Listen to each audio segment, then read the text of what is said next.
चलो, तो last class में हमने जो अपना लास्ट टॉपिक शुरू किया था वो क्या था? Methods of valuing material issues. तो इसमें हमने कितने मेथड्स कर लिए थे? 4 मेथड्स डिस्कस करे थे। क्वेश्चन वगैरह तो खैर कोई नहीं करा था, सिर्फ मेथड्स डिस्कस करे थे। एक था स्पेसिफिक प्राइस मेथड, जिसमें हमने बोला था भाई जितने प्राइस के एक्चुअली में हमने मटेरियल परचेज करे उसमें से जो मटेरियल इशू होता है तो हम उसी प्राइस पे इसको इशू करके दिखाते हैं, राइट। फिर एक था फीफो मेथड, जिसमें हम बोलते हैं कि जो सबसे पहला मटेरियल जो खरीदा होगा, जो सबसे पहला लॉट होगा उसमें से पहले इशू हो रहा होगा, तो हम लोग फीफो बेसिस पे मटेरियल को इशूज करते हैं। और लास्ट था, मतलब तीसरा था हमारा LIFO, last in first out, जिसमें हम बोलते हैं कि जो लेटेस्ट वाला लास्ट वाला लॉट था उसमें से पहले इशू हो रहा होगा, तो हम अकॉर्डिंगली फिर मटेरियल इशू को प्राइस करते हैं, कॉस्टिंग करते हैं उसकी। और फिर था simple average and weighted average price.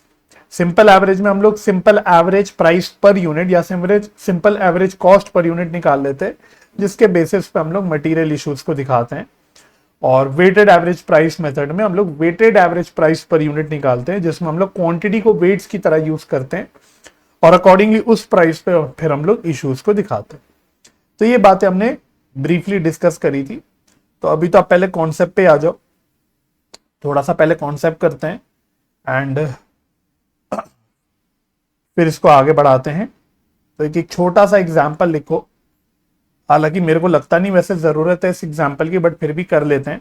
एक छोटे से एग्जाम्पल से समझ लेते हैं सिंपल एवरेज प्राइस और वेटेड एवरेज प्राइस। बाकी लीफो फीफो जो है वो तो डायरेक्टली क्वेश्चन में ही समझ आ जाता है। और बस यही मेनली आपके 3-4 मेथड्स हैं, ये ज्यादा इंपॉर्टेंट होते हैं। तो एग्जाम्पल में लिखो, a company purchased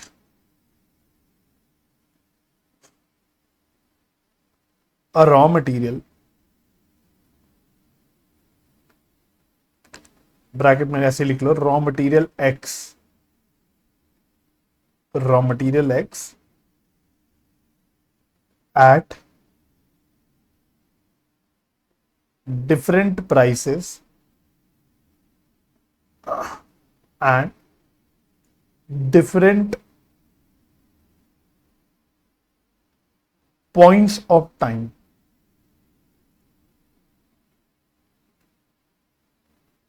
as follows।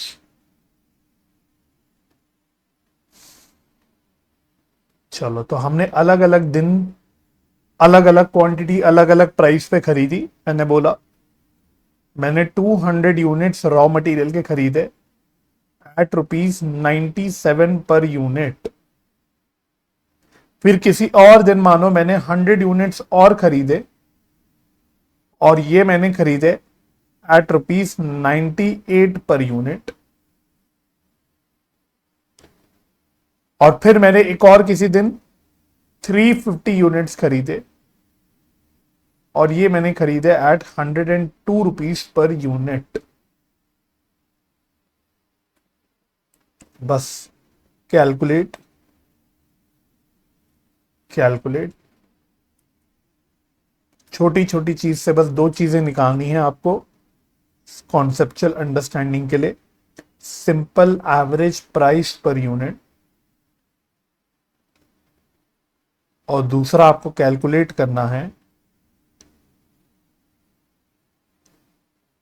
Weighted average price per unit.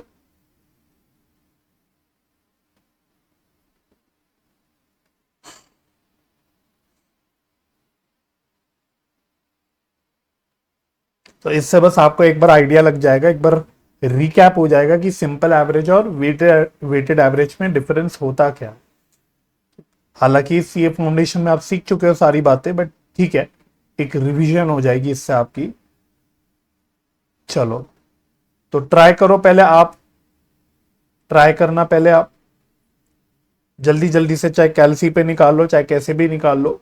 Simple average price और वेटेड एवरेज प्राइस बिना कहीं पे भी देखे बस सिंपली निकालो कि कैसे निकालोगे।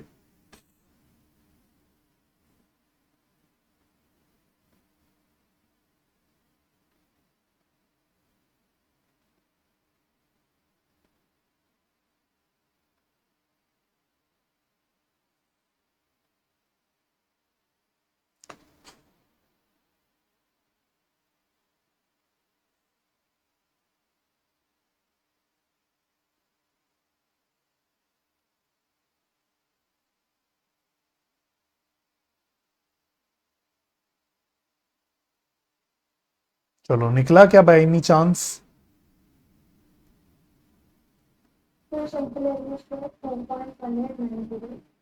है क्या? क्या है? 2 पॉइंट कहां से आ जाएगा? यहाँ तो 97, 98, 102 पर यूनिट है। अच्छा, 99 सिंपल एवरेज है। और वेटेड एवरेज भी निकाला क्या बाय एनी चांस?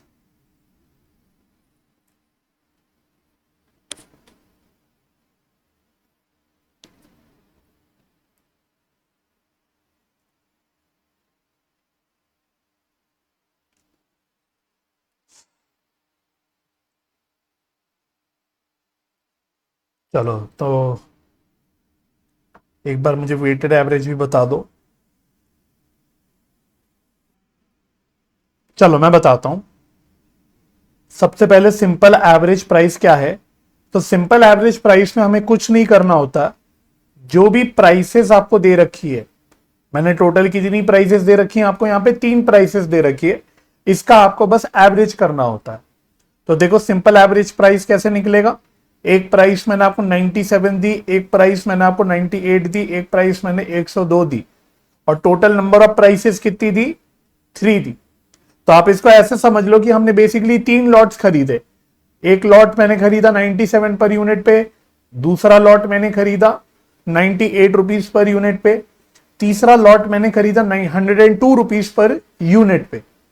तो देखो सिंपल एवरेज प्राइस का हमने क्या फंडा बोला था? बस total of price per unit, जितनी भी प्राइस पर यूनिट है उसका टोटल कर लो, और टोटल नंबर ऑफ प्राइसेस या टोटल नंबर ऑफ लॉट्स को ले लो। तो मैंने कुछ नहीं किया, सारी प्राइसेस का टोटल कर दिया 97, 98 एंड 102, और टोटल नंबर ऑफ प्राइसेस कितनी है यार? Simply total number of lots कितने हैं? 3 है।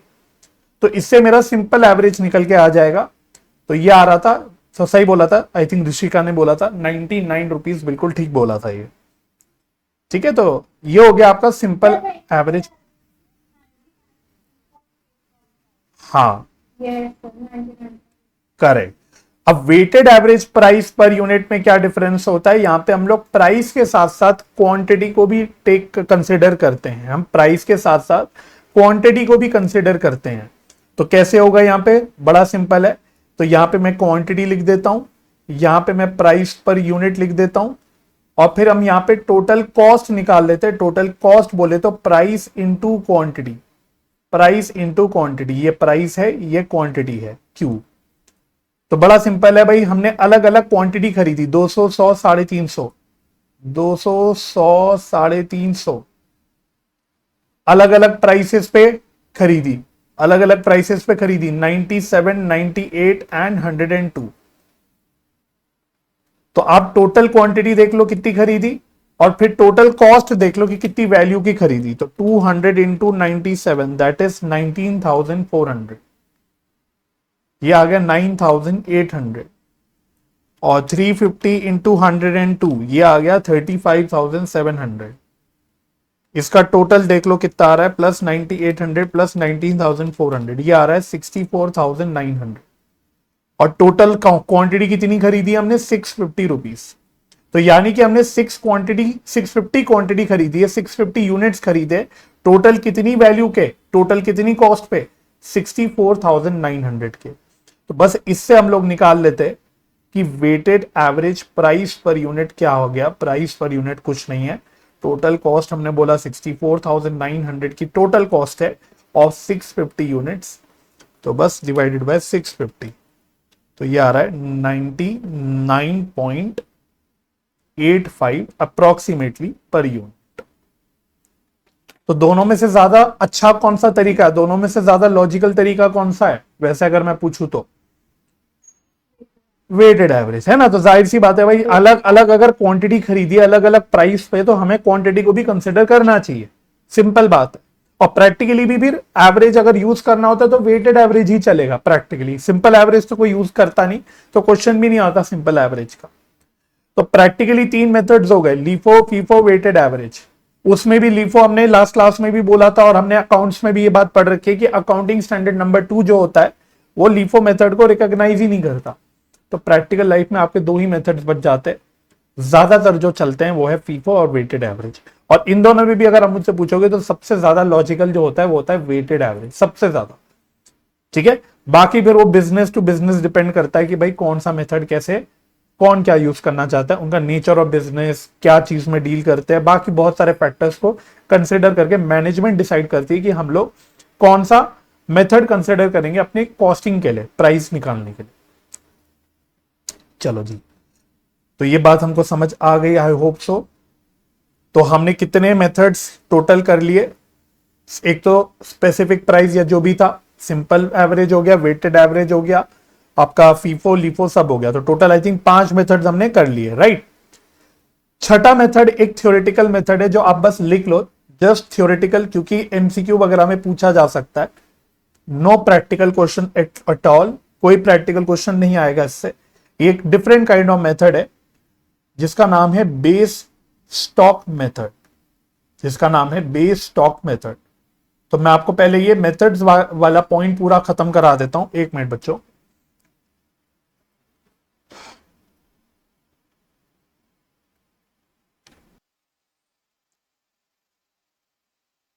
चलो, सॉरी। तो एक मेथड आपको और लिखना है, बेस स्टॉक मेथड। तो जैसा कि मैं कह रहा था आपसे, ये थ्योरेटिकल मेथड है, ये थ्योरेटिकल मेथड है बस, इसका कोई प्रैक्टिकल अप्रोच है नहीं और बड़ा सिंपल है। तो इसमें आप लिख लो मेरे साथ साथ। तो इसमें लिखना, under this method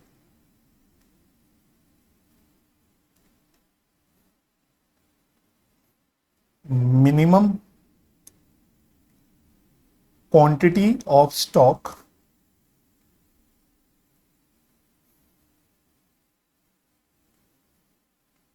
is always held at a fixed price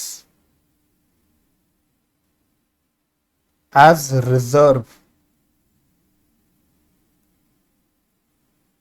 in the stock to meet any emergency requirement।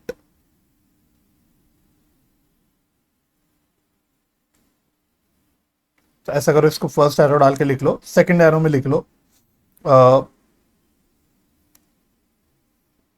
अच्छा इसमें ऐसे लिखो, is known as this is known as base stock, this is known as base stock, this is known as base stock. इसका एक norm आपने और पढ़ा था, किसी को बाय एनी चांस याद है, पढ़ के अगर याद आ रहा हो तो?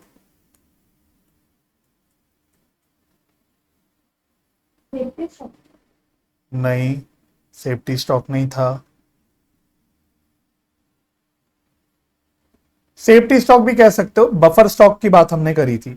बफर स्टॉक में हमने बोला था कुछ स्टॉक हम अलग ही रखते हैं, उसको छेड़ते नहीं है। सेफ्टी स्टॉक में क्या है कि कुछ हम रखते हैं मिनिमम स्टॉक, लेकिन उसमें से वो यूज करते रहते हैं।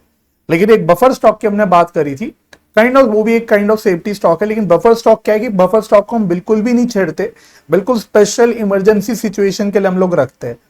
तो उसी को यहां पे बस मैंने बेस स्टॉक बोल दिया, उसी को मैंने यहां पे क्या बोल दिया, बेस स्टॉक बोल दिया।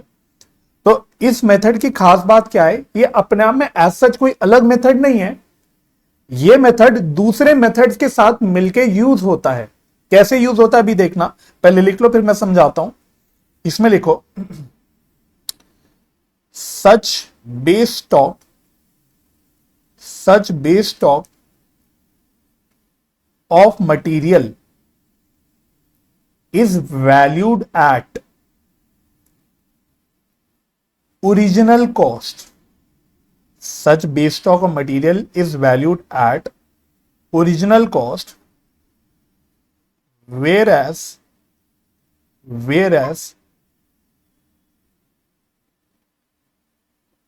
materials other than base stock are valued using other methods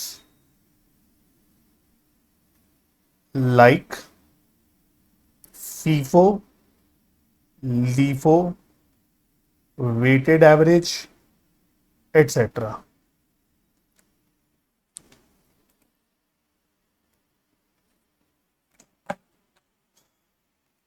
तो बहुत ही लॉजिकल बात है वैसे, भी बता देता हूं, बहुत ही लॉजिकल बात है।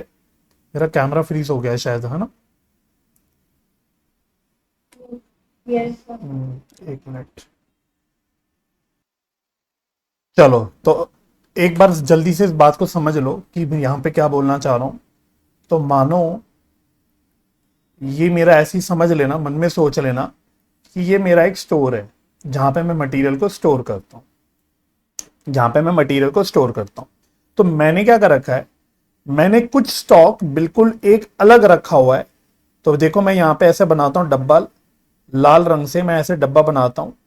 कुछ मैंने स्टॉक ये अलग रखा हुआ है जो मैं छेड़ता नहीं हूं, जो मैं सिर्फ in case of emergency use करूंगा, वरना इसको मैं छेड़ूंगा नहीं। तो इसको हमने यहां पे बोल दिया कि ऐसे स्टॉक को हम बोलते हैं बेस स्टॉक। ऐसे हम स्टॉक को क्या बोलते हैं, बेस स्टॉक। और बाकी जो अदर स्टॉक पड़े हुए हैं, जो अदर स्टॉक मेरे स्टोर के अंदर पड़े हुए हैं, वो नॉर्मली हैं, नॉर्मली यूज होते हैं, नॉर्मली इशू होते हैं।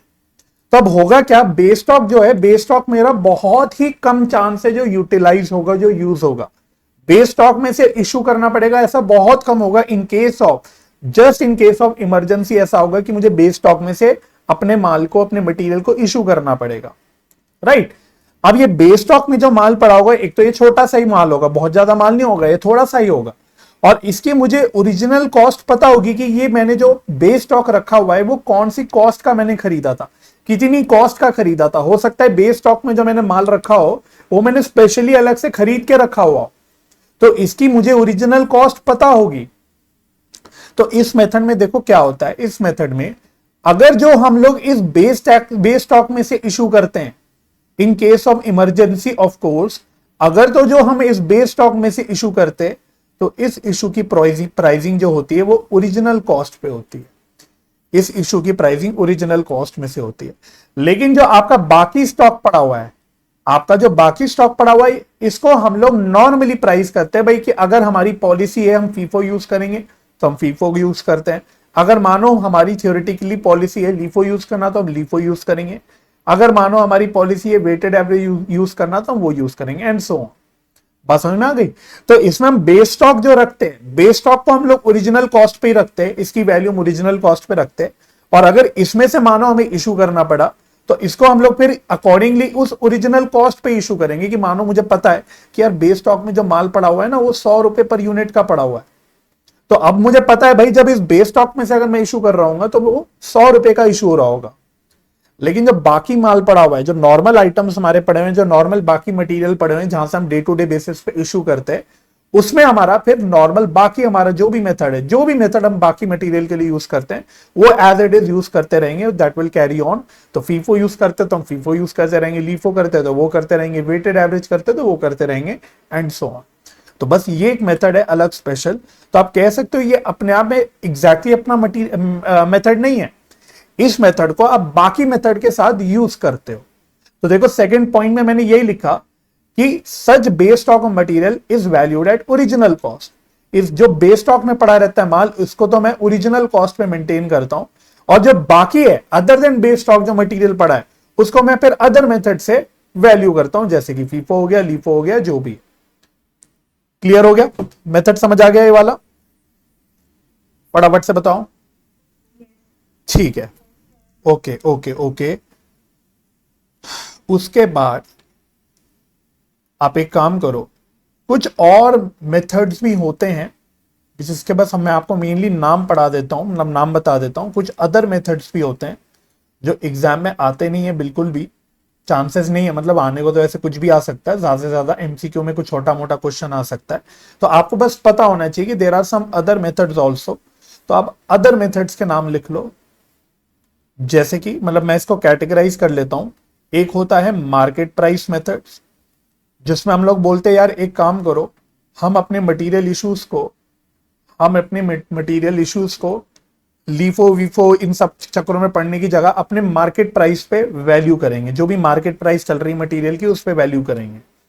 और एक होता है notional price methods, notional price methods, ठीक है। तो मतलब not important, these methods are not important. बहुत सारे लोग तो ये पढ़ाते भी नहीं है, मैं सिर्फ इसलिए बता रहा हूँ बिकॉज अब आपके सिलेबस में एमसीक्यू भी है, तो आपको बस मोटा मोटा आइडिया होना चाहिए कि ये सब क्या है, राइट। तो अगर एमसीक्यू ना होता तो शायद मैं मेथड आपको छुड़वा देता, लेकिन बिकॉज एमसीक्यू वगैरह है तो मैं छोटी छोटी चीजें करवा देता हूँ, जस्ट इन केस कभी आ जाए, बाय चांस एनी क्वेश्चन अगर 1-2 नंबर का आ जाए तो आपको पता होना चाहिए, ठीक है। तो डिटेल के लिए आप अपने स्टडी मटेरियल से रीड कर सकते हो, आप अपनी जानकारी के लिए पढ़ सकते हो। मैं आपको बस बता देता हूं कि मार्केट प्राइस मेथड्स में बेसिकली 2 मेथड्स होते हैं। एक होता है रिप्लेसमेंट प्राइस मेथड, एक होता है रिप्लेसमेंट प्राइस मेथड, और एक होता है रियलाइजेबल प्राइस मेथड। तो दोनों में भी क्या मतलब बात है, दोनों भी कहीं ना कहीं मार्केट प्राइस से इन्फ्लुएंस होते हैं, कहीं ना कहीं मार्केट प्राइस का दोनों में यूज होता है। रिप्लेसमेंट प्राइस का मेथड का मतलब क्या है, नाम से ही समझ आ रहा है। हम बोलते हैं यार जो मटेरियल मेरे पास आज पड़ा हुआ है, आज अगर मैं इसको रिप्लेस करने गया, रिप्लेस करने का मतलब इसको फेंक के मानो मैं नया खरीदने गया, एक तरह से मार्केट ही समझ लो, मार्केट प्राइस, तो मुझे वो कितने का पड़ेगा। तो बस उसी प्राइस पे हम अपनी मटेरियल इश्यूज को वैल्यू करते हैं कि रिप्लेसमेंट प्राइस जो होगी उस पर हम लोग वैल्यू करेंगे। रियलाइजेबल प्राइस मेथड में क्या होता है, हम बोलते हैं जो मटेरियल मेरे पास आज पड़ा हुआ है, अगर इसे मैं मार्केट में आज बेचने जाऊं, अगर मैं इस मटेरियल को आज मानो स्क्रैप ऑफ करने जाऊं, ये काइंड ऑफ एक सेकंड हैंड मटेरियल हो गया, तो as a second hand material मैं अगर इसे मार्केट में बेचने जाऊं तो मेरे को कितना पैसा मिलेगा, तो बस उसको हमने बोल दिया रियलाइजेबल प्राइस मेथड, ठीक है जी। तो ये आपके सिंपल कुछ अदर मेथड्स होते हैं। इसी प्रकार से आपके कुछ नोशनल प्राइस मेथड्स होते हैं जिसमें हम लोग कुछ नोशनल प्राइस लेते हैं, एक्चुअल प्राइसेस कुछ भी नहीं कंसीडर करते, हम नोशनल कुछ प्राइसेस अपने मन से लेते हैं। तो इसमें क्या क्या मेथड है, एक लिखना, जैसे इसमें एक है स्टैंडर्ड प्राइस मेथड, ये आपने फाउंडेशन में भी सुना था, स्टैंडर्ड प्राइस मेथड। तो स्टैंडर्ड प्राइस मेथड में हम लोग जो मटेरियल को वैल्यू करते हैं वो स्टैंडर्ड प्राइस पे करते हैं। स्टैंडर्ड प्राइस का मतलब क्या होता है, एक अभी के लिए समझ लो एक प्री डिटरमाइंड प्राइस, कुछ हम अपने मन में सोच लेते कि मटेरियल की प्राइस होनी कितनी चाहिए, बस उस पे हम लोग वैल्यू कर देते। ये कोई एक्चुअल प्राइस नहीं है, ना ही एक्चुअल कॉस्ट है, इसलिए नाम ही नोशनल पड़ा।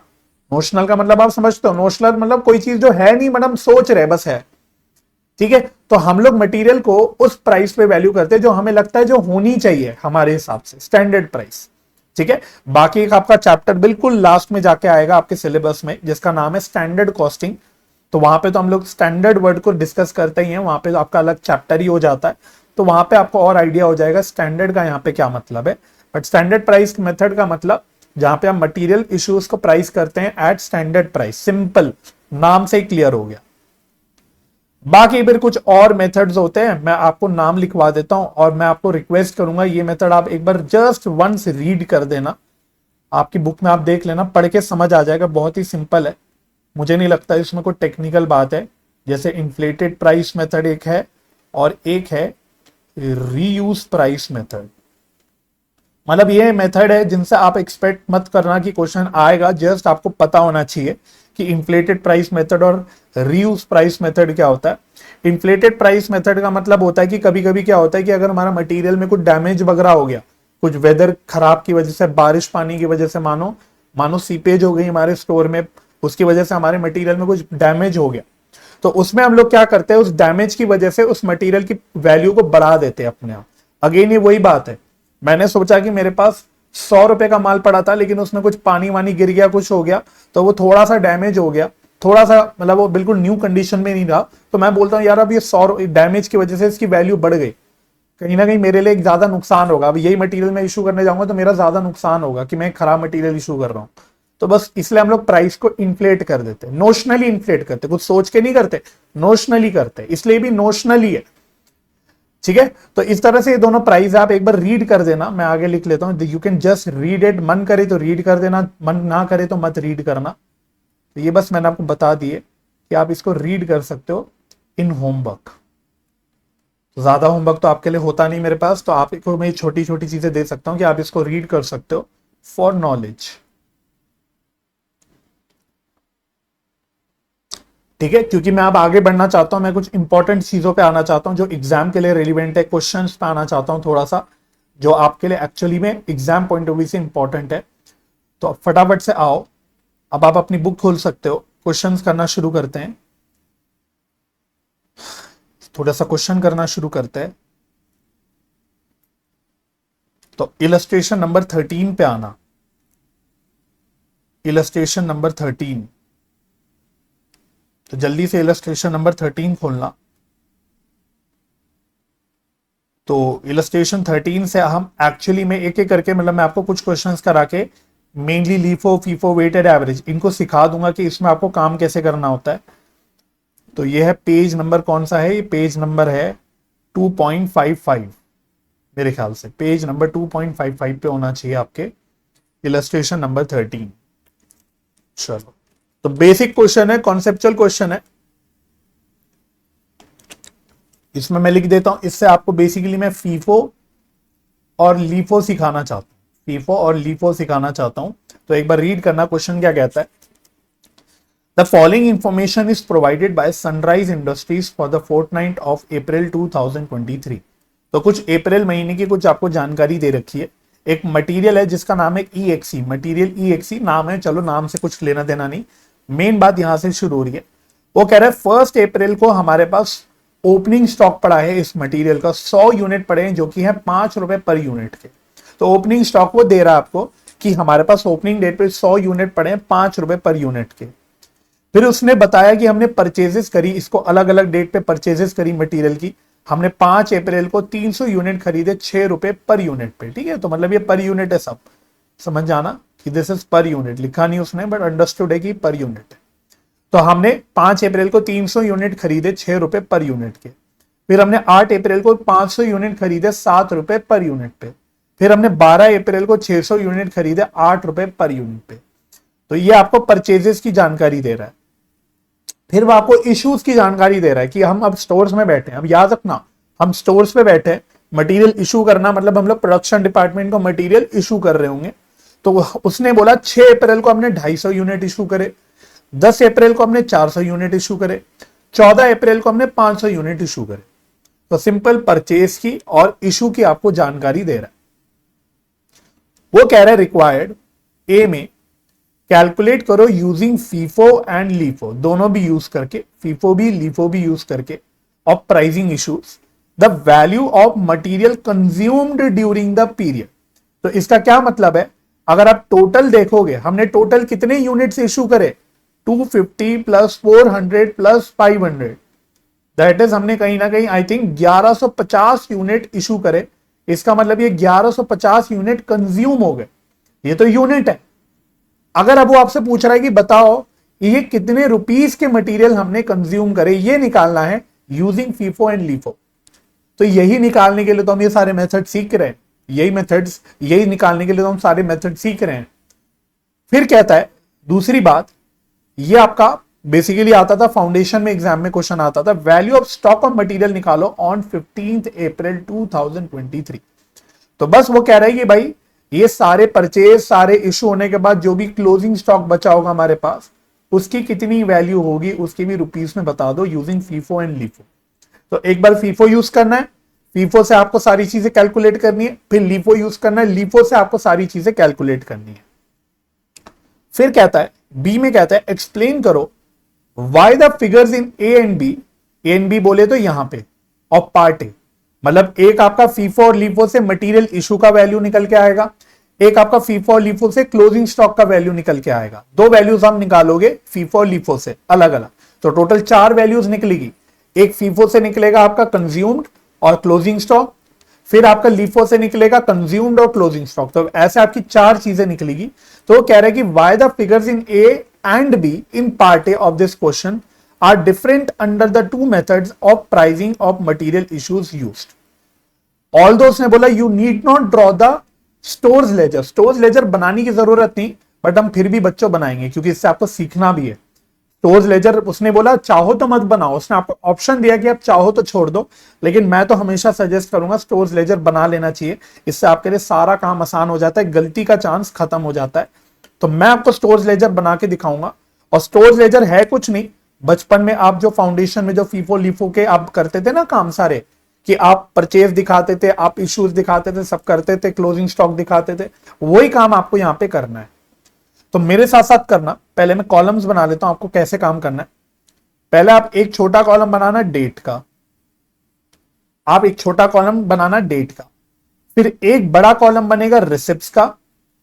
यहां पे रिसिप्ट्स का मतलब होता है परचेज, सिंपल भाषा में अभी के लिए समझ लेना परचेज, बट हम बोलते हैं रिसिप्ट्स, कि हमारे स्टोर में स्टॉक आया, उसको हम लोग रिसिप्ट्स में दिखाते हैं।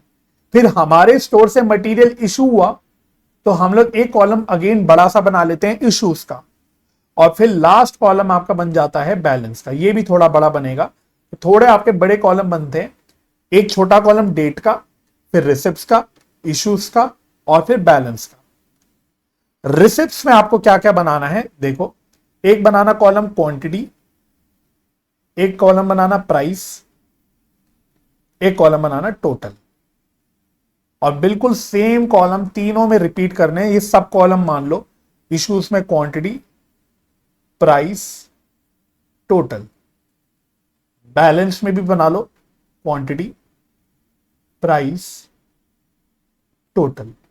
तो इस तरह से आप पहले अपने पास कॉलम्स रेडी कर लो। मैं थोड़ा सा जूम आउट कर देता हूं यहां पे। आप इस तरह से अपने पास कॉलम्स रेडी कर लो। तो पहले हम लोग करेंगे फीफो से। क्वेश्चन ने पहले क्या बोला था, फीफो, तो अभी हम लोग फीफो मेथड फॉलो करेंगे। तो मैं हेडिंग लिख देता हूं स्टोर्स लेजर, स्टोर्स लेजर, और ये मेथड हम यूज कर रहे हैं फीफो। चलो तो पहले इतना बना लो, फिर मेरे साथ साथ आगे बढ़ना।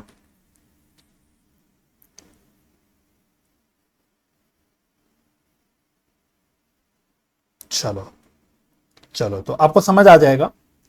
तो सबसे पहले क्वेश्चन ने 1 अप्रैल 2023, तो ईयर तो 2023 चल रहा है, तो उसने अप्रैल 1 को ओपनिंग बैलेंस दिया था।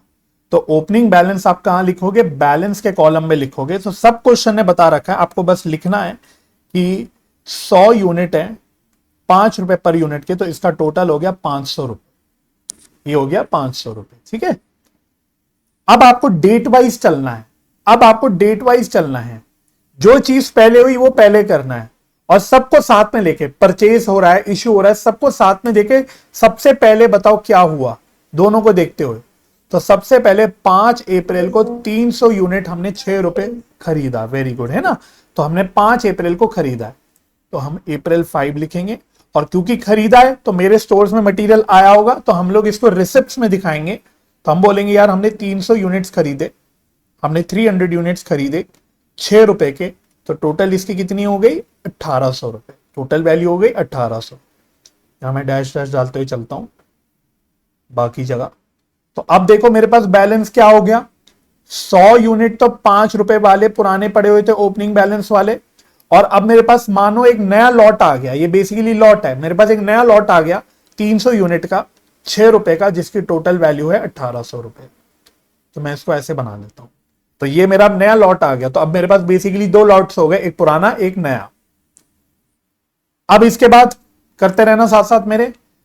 नेक्स्ट डेट देखोगे तो 6 अप्रैल को इशू हो रहा है। नेक्स्ट अब हमारा इसके बाद जो इवेंट हो रहा है वो 6 अप्रैल को हम लोग इशू कर रहे हैं।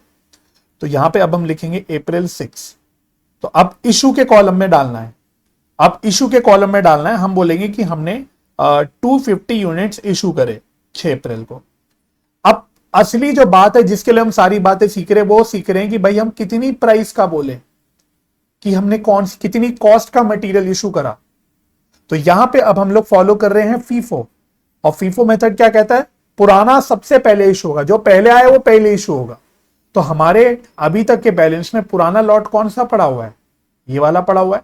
इसमें कितने यूनिट पड़े हुए हैं, 100 यूनिट पड़े हुए हैं।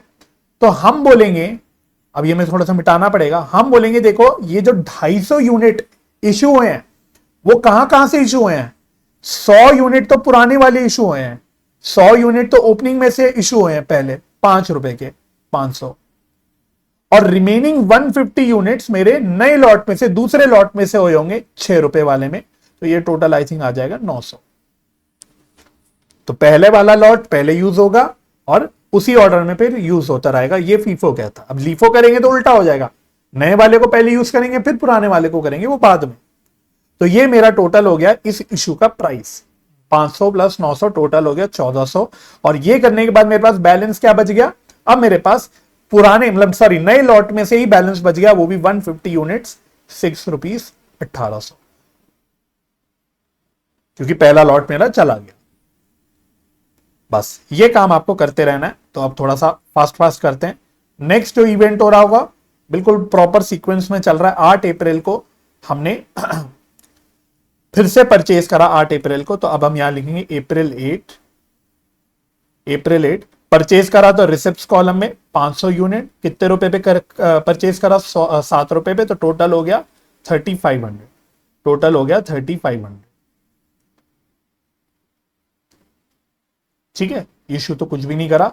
तो अब देखो बैलेंस क्या बच गया हमारे पास, 150 यूनिट्स 6 रुपए वाला तो पुराना ही पड़ा हुआ है, 150 यूनिट्स तो पुराना ही पड़ा हुआ है, 900 होगा।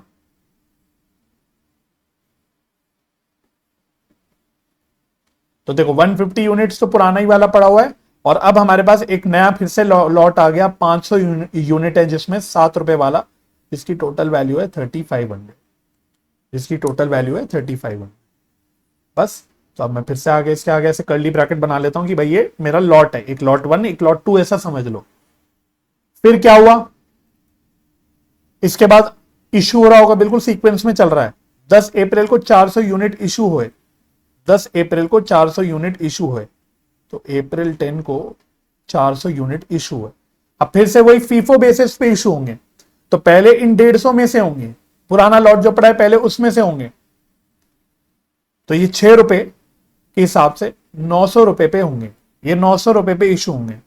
और रिमेनिंग 250 यूनिट्स कहां से इशू होंगे, जो नया लॉट खरीदा था उसमें से इशू होंगे, जो 7 रुपए वाला लॉट है। तो ये कितना आ जाएगा, ये आएगा आई थिंक 1750, आधा ही है ना 1750। तो ये करने के बाद अब हम बोलेंगे कि अब हमारे पास सिर्फ 7 रुपए वाला लॉट पर बच गया, 250 यूनिट है इसमें 7 रुपए के, जो कि है 1750 के। बस तो मेरे पास अब सिर्फ 7 रुपए वाला लॉट बच गया। चलो यहां तक डन। उसके बाद नेक्स्ट इवेंट क्या हुआ, बिल्कुल देखो बिल्कुल 2-2 दिन की ऐसे गैप पे ही हो रहा है। 12 अप्रैल को हमने परचेज करा 600 यूनिट 8 रुपए पे। तो फिर से आ जाओ, 12 अप्रैल को हमने 600 यूनिट खरीदे 8 रुपए पे, तो ये हो गया 4800।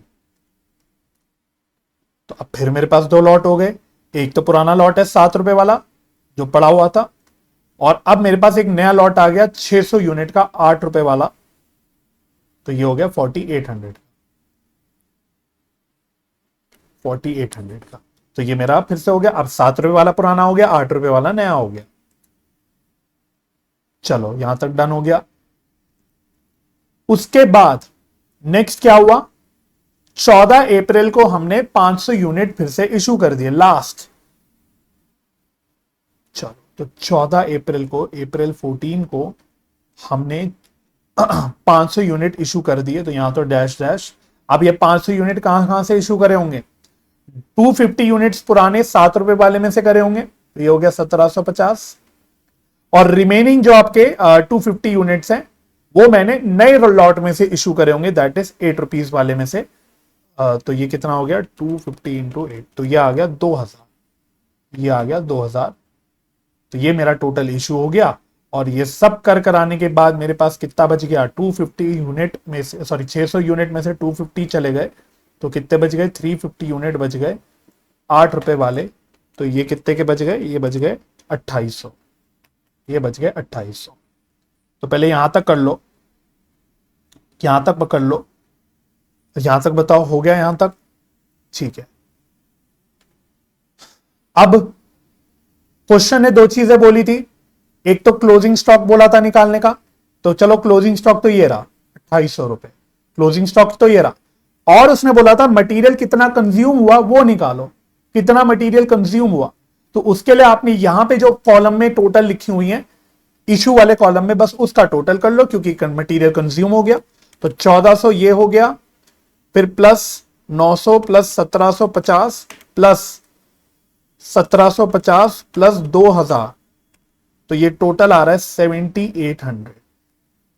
तो देयरफॉर फीफो मेथड में मटेरियल कंज्यूम्ड कितना, हमने बोला फीफो मेथड में मटेरियल कंज्यूम्ड हमारा निकला टोटल 7800 का, और कंज्यूम करने के बाद मेरा क्लोजिंग स्टॉक कितना बच गया, क्लोजिंग स्टॉक कितना बच गया, टोटल रुपीस कितना है 2800। ये मेरा आंसर आ गया जो क्वेश्चन ने आपसे पहले पार्ट में पूछा था, जो क्वेश्चन ने आपसे पहले पार्ट में पूछा था, ये मेरा आंसर आ गया। अगर ये समझ आ गया तो लीफो में कोई प्रॉब्लम होनी नहीं चाहिए, बस आपको लीफो में उल्टा चलना है, जो लेटेस्ट वाला लॉट होगा उसको पहले यूज करना है, इतना ही फर्क है, बाकी सेम काम है। तो वापस से सेम काम रिपीट कर लो। तो फिर से एक और स्टोर्स लेजर बनाते हैं, हालांकि क्वेश्चन ने बोला था बिना बनाए भी कर सकते हो और करने को कर भी सकते हो, अगर आपको बात समझ आ गई आप जुगाड़बाजी से कैलकुलेशंस कर सकते हो, बुक वालों ने भी कर रखा है, लेकिन मैं बनवा रहा हूं ताकि आपको पूरी पिक्चर अच्छे से दिख जाए। बाद में तो आप इसको अलग ढंग से मैथमेटिकली कैसे भी सॉल्व कर सकते हो, कोई प्रॉब्लम नहीं होगी आपको। तो ये हो गया, एक हो गया रिसिप्ट, तो जल्दी से बना लेते अपना, इसी रफ रफ फॉर्मेट बना लेते। तो इसमें क्वांटिटी, प्राइस, टोटल, फिर फटाफट से इश्यूज, क्वांटिटी, प्राइस, टोटल, फिर लास्ट हो गया आपका बैलेंस, क्वांटिटी, प्राइस, टोटल। चलो ओपनिंग बैलेंस डाल लेते हैं। तो 1 अप्रैल को तो उसने ओपनिंग बैलेंस दे रखा था अप्रैल 1,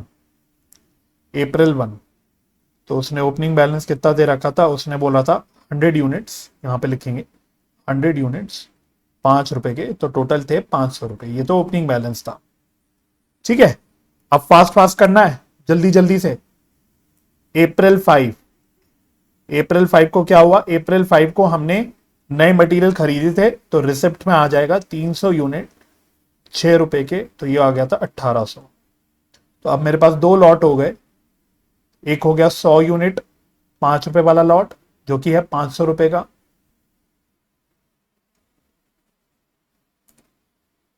500 रुपए का, और एक लॉट हो गया मेरा ये वाला जो बेसिकली मैंने 300 यूनिट्स खरीदे 6 रुपए के, तो ये हो गया 1800। तो ये मेरा टोटल बैलेंस हो गया, ये मेरा टोटल बैलेंस हो गया। यहां डैश डैश डैश डैश सब डैश डैश, कुछ नहीं है यहां पे।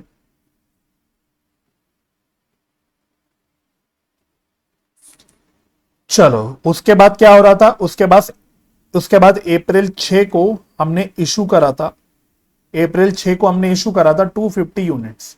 क्वेश्चन से देखते रहना, अप्रैल 6 को हमने 250 यूनिट्स इशू करा था। थोड़ा नीचे लिख लेते हैं।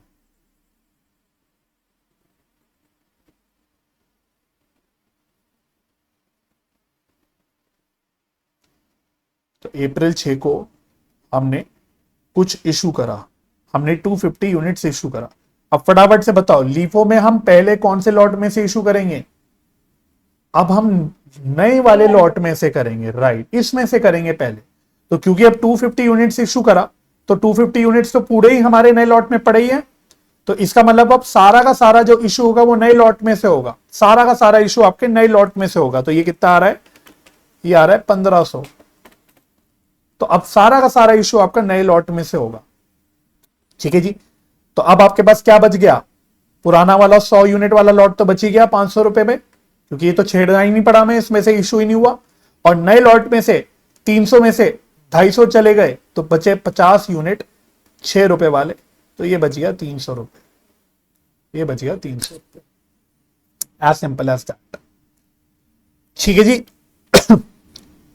उसके बाद नेक्स्ट हुआ था, फिर हमने और खरीदा था अप्रैल 8 को, तो अप्रैल 8 को हमने और नया खरीदा, तो ये 500 यूनिट खरीदे 7 रुपए में, तो ये हो गया 3500।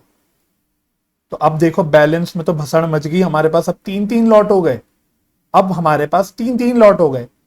100 यूनिट 5 रुपए वाला ये तो पुराना ही पड़ा है, फिर अगले लॉट का 50 यूनिट पड़ा है 6 रुपए वाला, ये 300 रुपए का, और अब ये हमने नया खरीद लिया 500 यूनिट, नया एक और लॉट हो गया, तो इसमें 500 यूनिट 7 रुपए वाला, ये टोटल 3500 हो गया। तो अब देखो भाई, बाप रे बाप, हमारे पास हमारे स्टोर्स में 3 लॉट हैं, अलग अलग प्राइस वाले, अलग अलग क्वांटिटी पे हमारे पास 3 लॉट हो गए। चलो जो ये भी डन हो गया। उसके बाद नेक्स्ट हमने अप्रैल 10 को फिर से इशू करा था। अप्रैल 10 को हमने फिर से इशू करा था, और कितने यूनिट्स इशू करे देखते रहना। हमने 400 यूनिट्स इशू करे, 400 यूनिट्स। तो 400 यूनिट्स अब हमने कहां से इशू करे होंगे, फिर से देखो, सिर्फ सबसे लेटेस्ट सबसे लास्ट वाले लॉट में से पहले इशू करे होंगे। तो सबसे लास्ट लेटेस्ट लॉट में हमारे पास 500 यूनिट है, तो अगेन यार सारे के सारे इसी में से इशू हो गए होंगे 400 यूनिट। तो 7 रुपए वाले लॉट में हमारे पास सफिशिएंट यूनिट्स पड़े हुए हैं, तो 400 इसी में से हो गए। तो इसमें बच गया 2800, मतलब ये हो गया 2800। और अब बैलेंस कितना बचा है, बेचारा 100 यूनिट पुराना ओपनिंग वाला अभी तक पड़ा हुआ है। फिर दूसरे लॉट में 6 रुपए वाला, ये भी एज इट इज पड़ा हुआ है। और 500 में से 400 इशू हो गए, तो नए लॉट में सिर्फ 100 यूनिट बच गए 7 रुपए वाले। तो इसमें 700 रुपए बचे। तो ये मेरा बैलेंस हो गया, ये मेरा बैलेंस हो गया। ठीक है जी। उसके बाद नेक्स्ट फिर अप्रैल 10 के बाद अगला अप्रैल 12 को एक और लॉट हो गया। अरे अरे अरे, एक और लॉट आ गया हमारे पास, 600 यूनिट 8 रुपए वाला। ये कितने पे खरीदा हमने, 4800 पे, मतलब टोटल 4800 हो गया। तो ये अब हमारे पास क्या क्या लॉट हो गए, पागल हो जाएंगे सर लिखते लिखते। 100 यूनिट 5 रुपए वाले 500, 50 यूनिट 6 रुपए वाले 300, 100 यूनिट 7 रुपए वाले 700, ये तो पुराने हैं ही हैं। और अब नया आ गया 600 यूनिट 8 रुपए वाला, ये आ गया 4800, 4800। तो ये हमारा बैलेंस हो गया, ये हमारा बैलेंस हो गया।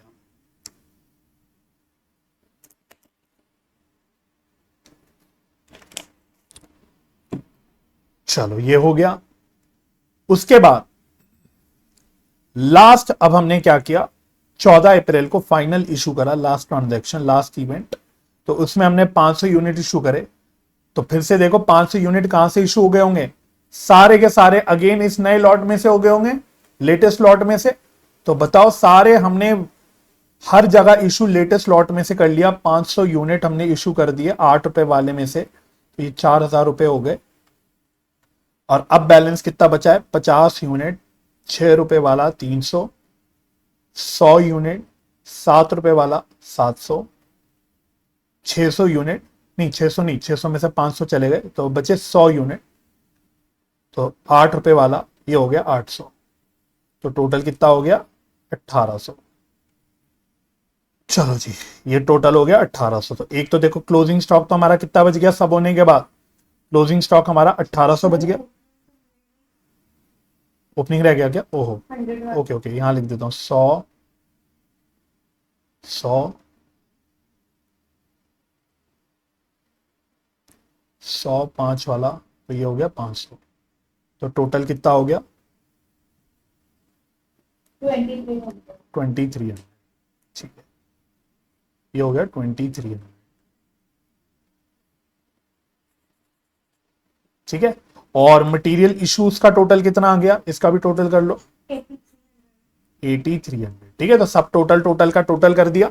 तो हमारा फाइनल आंसर क्या आ गया, लीफो के अंदर हमारा फाइनल आंसर आ गया। उसने बोला था मटेरियल कंज्यूम्ड निकालो, तो मटेरियल कंज्यूम्ड हमने कितना निकाल लिया, 8300। और उसने निकाला था, पूछा था बेसिकली सिंपली कि क्लोजिंग स्टॉक बता दो, तो क्लोजिंग स्टॉक हमने कितना निकाल लिया, 2300। तो एक काम करो, एक समरी बना लो। अगर ये काम कर लिया तो हमारा पार्ट ए हो गया खत्म। ये पूरा पार्ट ए हम चल रहे थे, पार्ट ए में चल रहे थे। तो पार्ट बी के लिए, पार्ट बी में उसने बताया था, पूछा था कि रीजंस बताओ दोनों में आंसर डिफरेंट क्यों आया।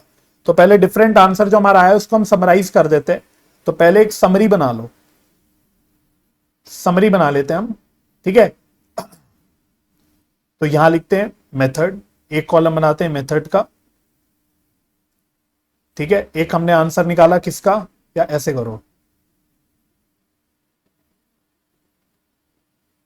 मेथड का यहां पे लिखने की जगह यहां पे कर लेते हैं। तो ये आ गया फीफो, एक कॉलम लीफो। तो एक हमने निकाला मटेरियल कंज्यूम्ड,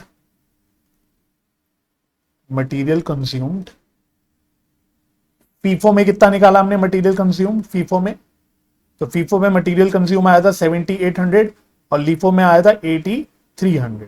तो 7800 आया यहां पे और लीफो में आया 8300। तो डिफरेंस कितने का आया? डिफरेंस आया 500 का। डिफरेंस आया 500 का। लीफो में ज्यादा आ रहा है, लीफो में ज्यादा आ रहा है। ठीक है, तो एक्सेस आ रहा है इन लीफो। लीफो में 500 रुपए ज्यादा आ रहा है मटेरियल कंज्यूम्ड। और क्लोजिंग स्टॉक, तो फीफो में क्लोजिंग स्टॉक कितना आया था? फीफो में क्लोजिंग स्टॉक आया था 2800 और लीफो में आया 2300। 2300। तो डिफरेंस कितना आया फिर से 500 का, है ना। और ये आ रहा है फीफो में ज्यादा। तो ये एक समरी हो गई। पहले ये हमारे पास समरी हो गई कि हमारा डिफरेंस ऐसे ऐसे आ रहा है, हमारा डिफरेंस और आंसर अलग अलग ऐसे आ रहा है। और क्वेश्चन ने बस ये पूछा हुआ है कि बताओ ये डिफरेंस आ क्यों रहा है, रीजन बताओ। अब तरीका मैं बताऊंगा ना, इसमें रीजन जो बताना है आपको हंसी आएगी कि सर ये क्या बदतमीजी हो रही है, क्या बचपना है ये। तो आपको पहले एक्सप्लेन करना है कि मटेरियल कंज्यूम में 500 रुपए का डिफरेंस क्यों आया, फिर आपको बताना है कि क्लोजिंग स्टॉक में 500 रुपए का डिफरेंस क्यों आया, ये बताना है आपको। चलो तो कैसे बताओगे, बताओ। तो पहले मैं मटेरियल कंज्यूम्ड की बात करता हूं और इसके लिए फिर अब आपको स्टोर्स लेजर में देखना है, फिर मैं आपको डायरेक्टली आंसर दिखाते हुए चलूंगा। मैं आपको एक तरफ आंसर भी दिखाते हुए चलूंगा। तो देखो उसने बोला, उसने पता है क्या क्या रीजन बताने के लिए उसने हर इशू को कंपेयर करा है।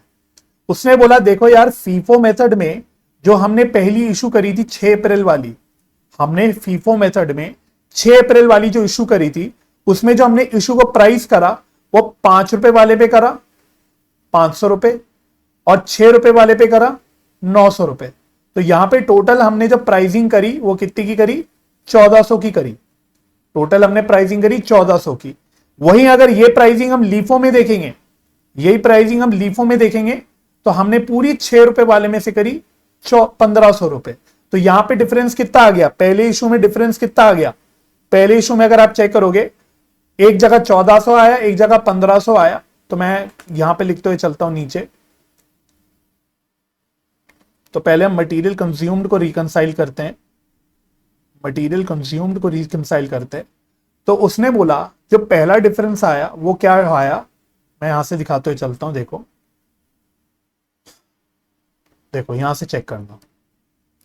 तो देखो उसने यहां पे कंज्यूम्ड वाली फिगर ले रखी है। तो उसने बोला है देखो 6 अप्रैल वाले में 250 यूनिट्स जो इशू करे, फीफो मेथड में हमने 1400 के करे ऐसे ऐसे जो हमने स्टोर्स लेजर में करा, और लीफो में हमने 1500 के करे।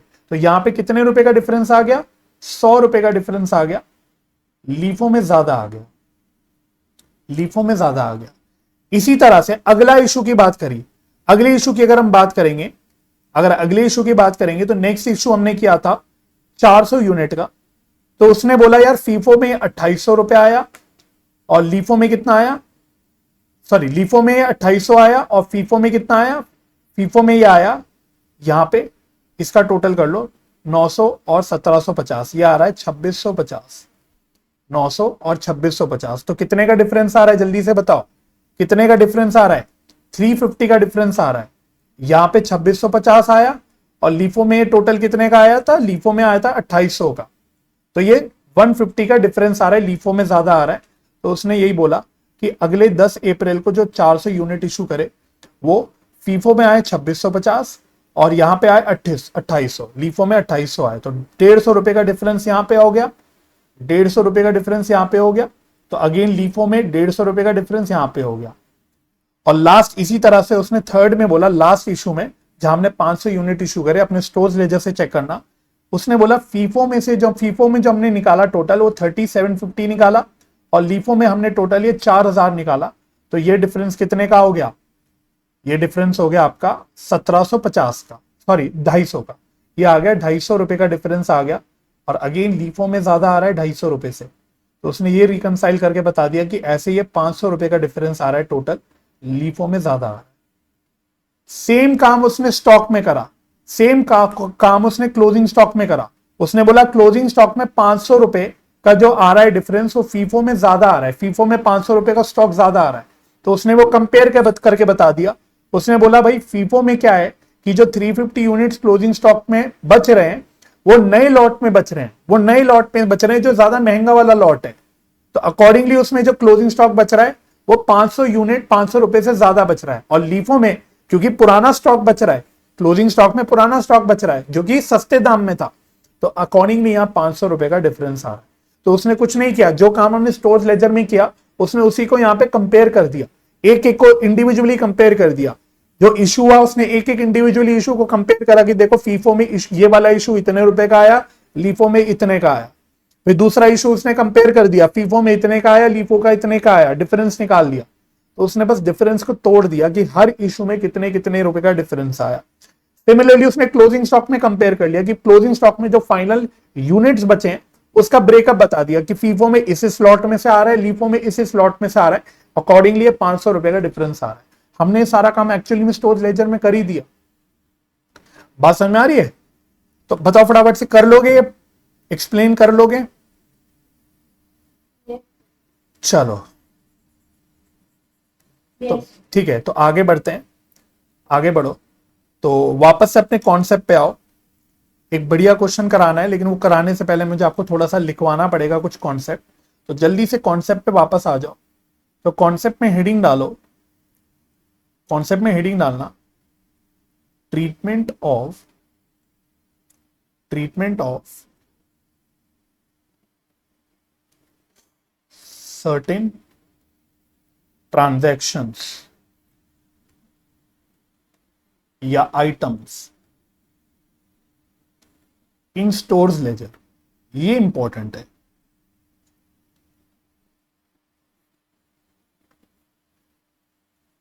ट्रीटमेंट ऑफ सर्टेन ट्रांजैक्शन से आइटम्स इन स्टोर्स लेजर। ठीक है, तो कुछ कुछ ऐसे स्पेशल आइटम है जिसको बस आपको सीखना है कि भाई स्टोर्स लेजर में उसको कैसे दिखाओगे। पिछले वाले क्वेश्चन में देखोगे तो सिंपल था, एक तरफ परचेज हो रही थी, एक तरफ इशू हो रहा था, परचेज हो रही थी, इशू हो रहा था, तो बड़ा सिंपल था। परचेज हो रही थी, रिसिप्ट में डाल रहे थे, क्या अमाउंट डालना है, क्या प्राइस डालना है, सब पता था हमको। इशू हो रहा था तो वो भी हम अकॉर्डिंगली डाल रहे थे, किस प्राइस पे डालना है सब कुछ हम अकॉर्डिंगली टू फीफो लीफो कर रहे थे। तो यहाँ तो कहानी सिंपल थी, बट रियलिटी में प्रैक्टिकली कहानी इतनी सिंपल थोड़ी होगी कि सिर्फ परचेज हो रहा है, इशू हो रहा है, परचेज हो रहा है, इशू हो रहा है, ऐसे थोड़ी होता रहेगा। कुछ और भी तो होगा, कुछ और भी तो लेन देन होगी स्टोर्स और डिपार्टमेंट के बीच में। तो आपको वो पता लगाना है, आपको वो पता रखना है कि भाई अगर कोई स्पेशल आइटम्स, कुछ इवेंट्स हो रहे हैं, कुछ अदर देन परचेज और इशू के इवेंट्स हो रहे हैं, तो फिर उसको आपको कैसे डील करना है अपने स्टोर्स लेजर में, क्योंकि स्टोर्स लेजर में आपको दिखाना तो पड़ेगा ना। तो इसमें आप नंबर 1 जैसे लिखना, return of material to stores, return of material to stores. तो बहुत ध्यान से पढ़ना क्या लिख रहे हो आप, return of material to stores. इसका क्या मतलब है return of material to stores? इसका मतलब है कि जो मटीरियल इशू हुआ, हमारे पिछले क्वेश्चन में देखो मटीरियल इशू हो रहे थे तो हमने इशू के कॉलम में सब डाल दिए। अब कभी ऐसा भी तो हो सकता है कि भाई जो मटीरियल हमने इशू करा था डिपार्टमेंट को वो उन्होंने वापस कर दिया, प्रोडक्शन डिपार्टमेंट ने मानो वापस कर दिया, उसने बाद में बोला यार ज्यादा मटीरियल आ गया, लो ज्यादा मटीरियल पड़ा हुआ है हमारे पास, अब वापस ले लो। तो भाई जिस तरह से स्टोर से डिपार्टमेंट में मटीरियल इशू हो रहा है, हो सकता है डिपार्टमेंट से वो मटीरियल वापस रिटर्न हो जाए, है ना। ब्रांच अकाउंट्स हमने पढ़ा था, ब्रांच अकाउंट्स में भी तो होता था कि भाई हेड ऑफिस ने ब्रांच को गुड्स भेजा तो हो सकता है ना ब्रांच वापस भी कर दे कुछ गुड्स, वो भी होता था। तो अगर मानो किसी प्रोडक्शन डिपार्टमेंट ने मटेरियल वापस कर दिया स्टोर्स में, तो उसको आपको कैसे डील करना है? तो इसमें आप लिख लो, ट्रीट इट एज रिसिप्ट। तो इसको आपको रिसिप्ट के कॉलम में डालना है, एट द रेट या एट द प्राइस लिख लो, at which they were originally issued.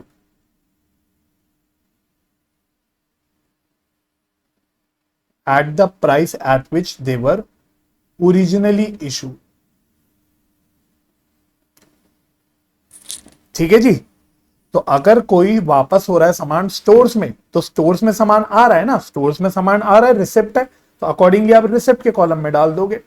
और प्राइस का जो है हमें डालना होता है प्राइस या रेट, वो क्या डालोगे, जिस पे आपने इशू करा था, जिस प्राइस पे, उसी प्राइस पे आप वापस इसको रिसिप्ट में दिखाओगे। ठीक है, तो क्वेश्चन में आएगा वो हम देखेंगे भी, इसलिए हम लोग कर भी रहे हैं, बट आप एक एक करके ये लिख लो। इसी तरह से अगला लिखना, return of material to supplier, return of material to supplier, ये ध्यान से पढ़ना इन शब्दों को। रिटर्न ऑफ मटेरियल दोनों है, लेकिन एक जगह मटेरियल रिटर्न हो रहा है स्टोर्स को, यानी डिपार्टमेंट वाला स्टोर्स को वापस कर रहा है, दूसरी जगह मैंने रिटर्न ऑफ मटेरियल बोला टू सप्लायर, मतलब स्टोर्स वाला सप्लायर को वापस कर रहा है, जिससे खरीदा था मटेरियल उसको वापस कर रहा है। सिंपली स्पीकिंग ये परचेज रिटर्न हो गई। तो इसका क्या करना है आपको, तो लिखो इसमें, ट्रीट इट एज इशूज। हाँ, इशूज, क्योंकि मटेरियल अगेन जा रहा है ना, स्टोर से जा रहा है, तो इश्यूज में डालेंगे तो वो तो कोई दिक्कत नहीं है, लेकिन किस प्राइस पे डालेंगे, दिक्कत तो ये है, किस प्राइस पे डालेंगे। एग्जैक्टली, बिल्कुल सही, तो आपने कॉन्सेप्ट पकड़ लिया, eight the price at which they were originally purchased, जिस प्राइस पे ओरिजिनली परचेज करा था, हमें पता होगा ना भाई हम किस सप्लायर को कौन सा माल वापस कर रहे हैं, ये तो हमें पता ही होगा, तो उसको हम वापस करेंगे तो हमें पता रहेगा कि किस दाम पे खरीदा था, तो हम उस पे इसको एज अ इशू दिखाएंगे। तो यहाँ पे नहीं देखेंगे हम फीफो के हिसाब से क्या होगा, भाई पहला वाला पहले वापस हो रहा होगा, ऐसा कुछ नहीं होगा। यहाँ पे हम एक्चुअल देखेंगे कि भाई एक्चुअल में हमने जिस सप्लायर को वापस किया उसका कितने प्राइस का मटेरियल था, उस प्राइस पे हम लोग इसको इश्यूज पे दिखाएंगे। ठीक है, अच्छा, नेक्स्ट है आपका थर्ड, नेक्स्ट है थर्ड लिखना, replacement from a supplier, replacement from a supplier, कि भाई हमने खराब सामान वापस कर दिया था सप्लायर को, सप्लायर ने उसको रिप्लेस करके नया दे दिया मुझे, तो अब इसको कैसे दिखाओगे, तो लिख लो, treat it as fresh receipt. Fresh receipt को ध्यान से अच्छे से अंडरलाइन कर लो, treat it as fresh receipt, मतलब एक तरह से मानो कि नया माल आ गया, आप नया माल मतलब नया लॉट आ गया, treat it as fresh receipt. लेकिन किस प्राइस पे, पैसा थोड़ी लेगा वो हमसे, कोई नए प्राइस पे थोड़ी दे देगा, वो तो रिप्लेस करके दे रहा है, वो तो रिप्लेस करके दे रहा है कि लोग खराब सामान में वापस करके नया सामान आपको दे रहा हूं। तो original purchase price, original purchase price मतलब सिंपली स्पीकिंग जिस दाम पे वापस किया था, जो प्राइस पे हमने वापस दिखाया था, रिटर्न दिखाया था, उसी प्राइस पे हम लोग इसको रिप्लेसमेंट में रिसिप्ट दिखा देंगे। लेकिन फ्रेश रिसिप्ट दिखाएंगे, मतलब हम इसको लाइक नया लॉट मानेंगे कि ये नया लॉट आ गया, क्योंकि हमें फीफो लीफो में अकॉर्डिंगली आइडेंटिफाई करके चलना पड़ता है, नया लॉट पुराना लॉट, इसलिए हम इसको फ्रेश रिसिप्ट नए लॉट का पार्ट मानेंगे।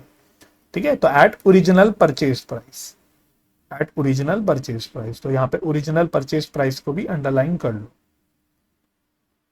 फोर्थ, एक और बड़ा कॉमन सेंस वाला पार्ट, एनी इंटरनल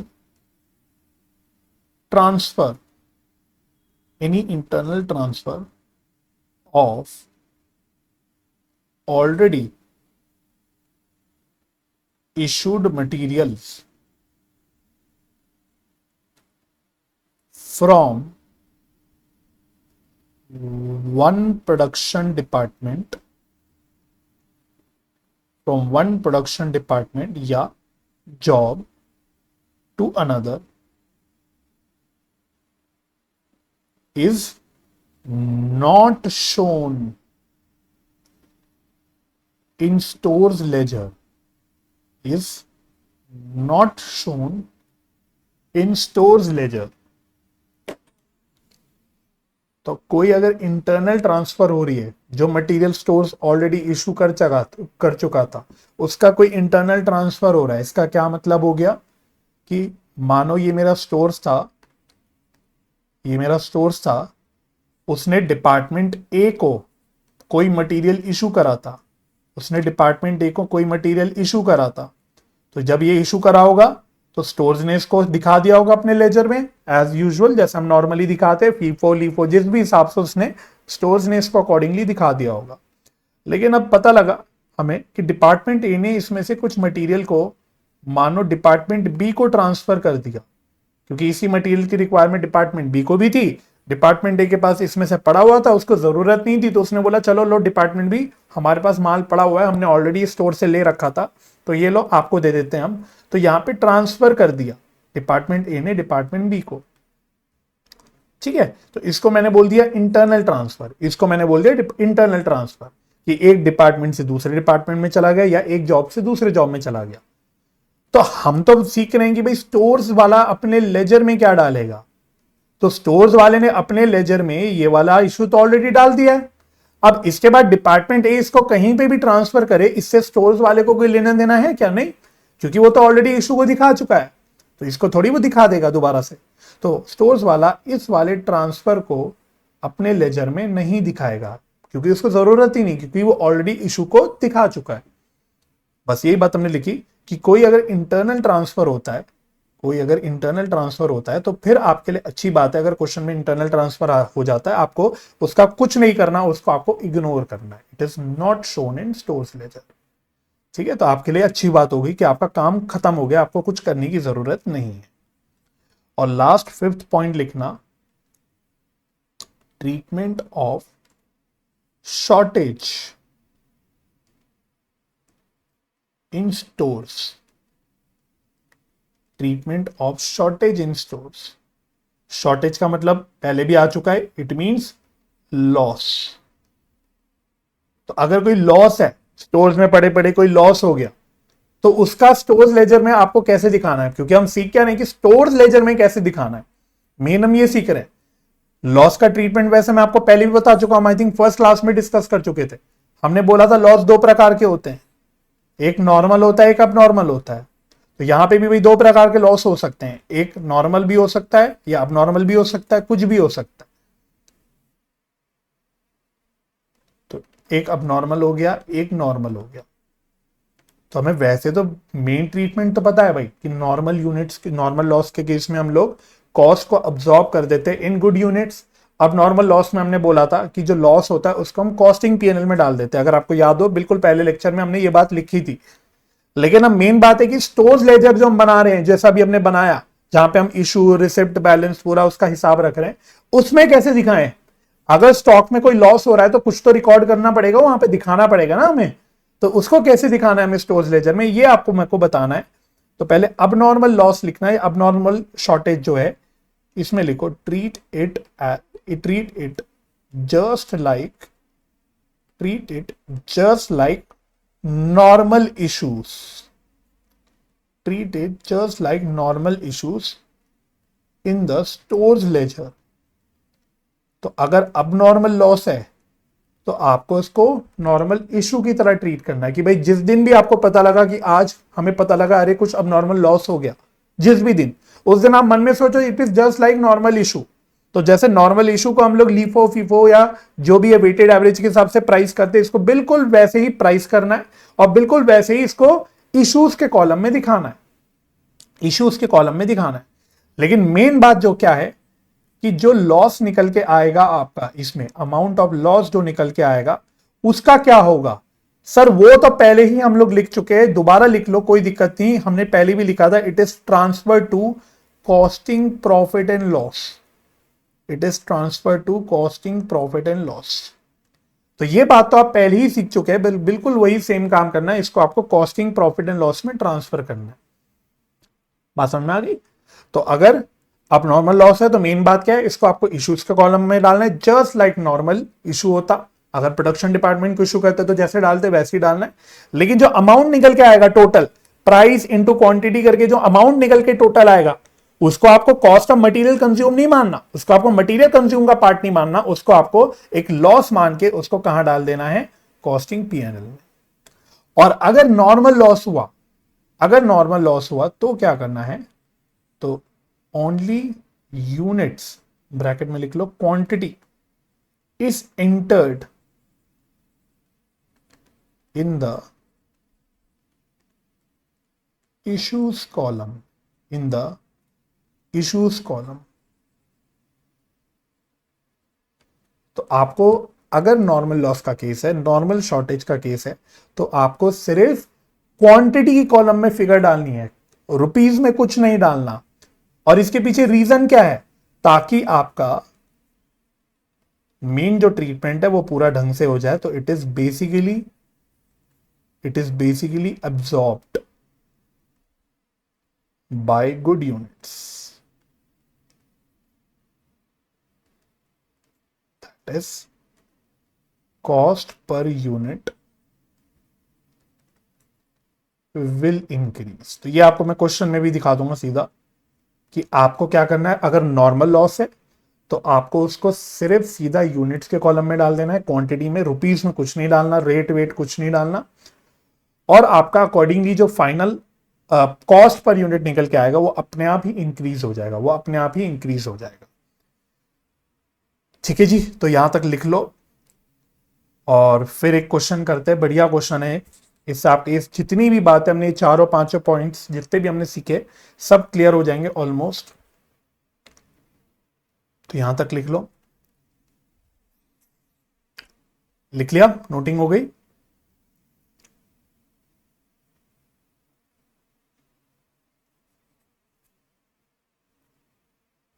चलो जी, तो वापस आओ क्वेश्चन में आना। I think last he question रह गया आपका, नहीं लास्ट नहीं, एक क्वेश्चन और रह गया, वो भी कराना है। Illustration number 14, I think illustration 14 होगा।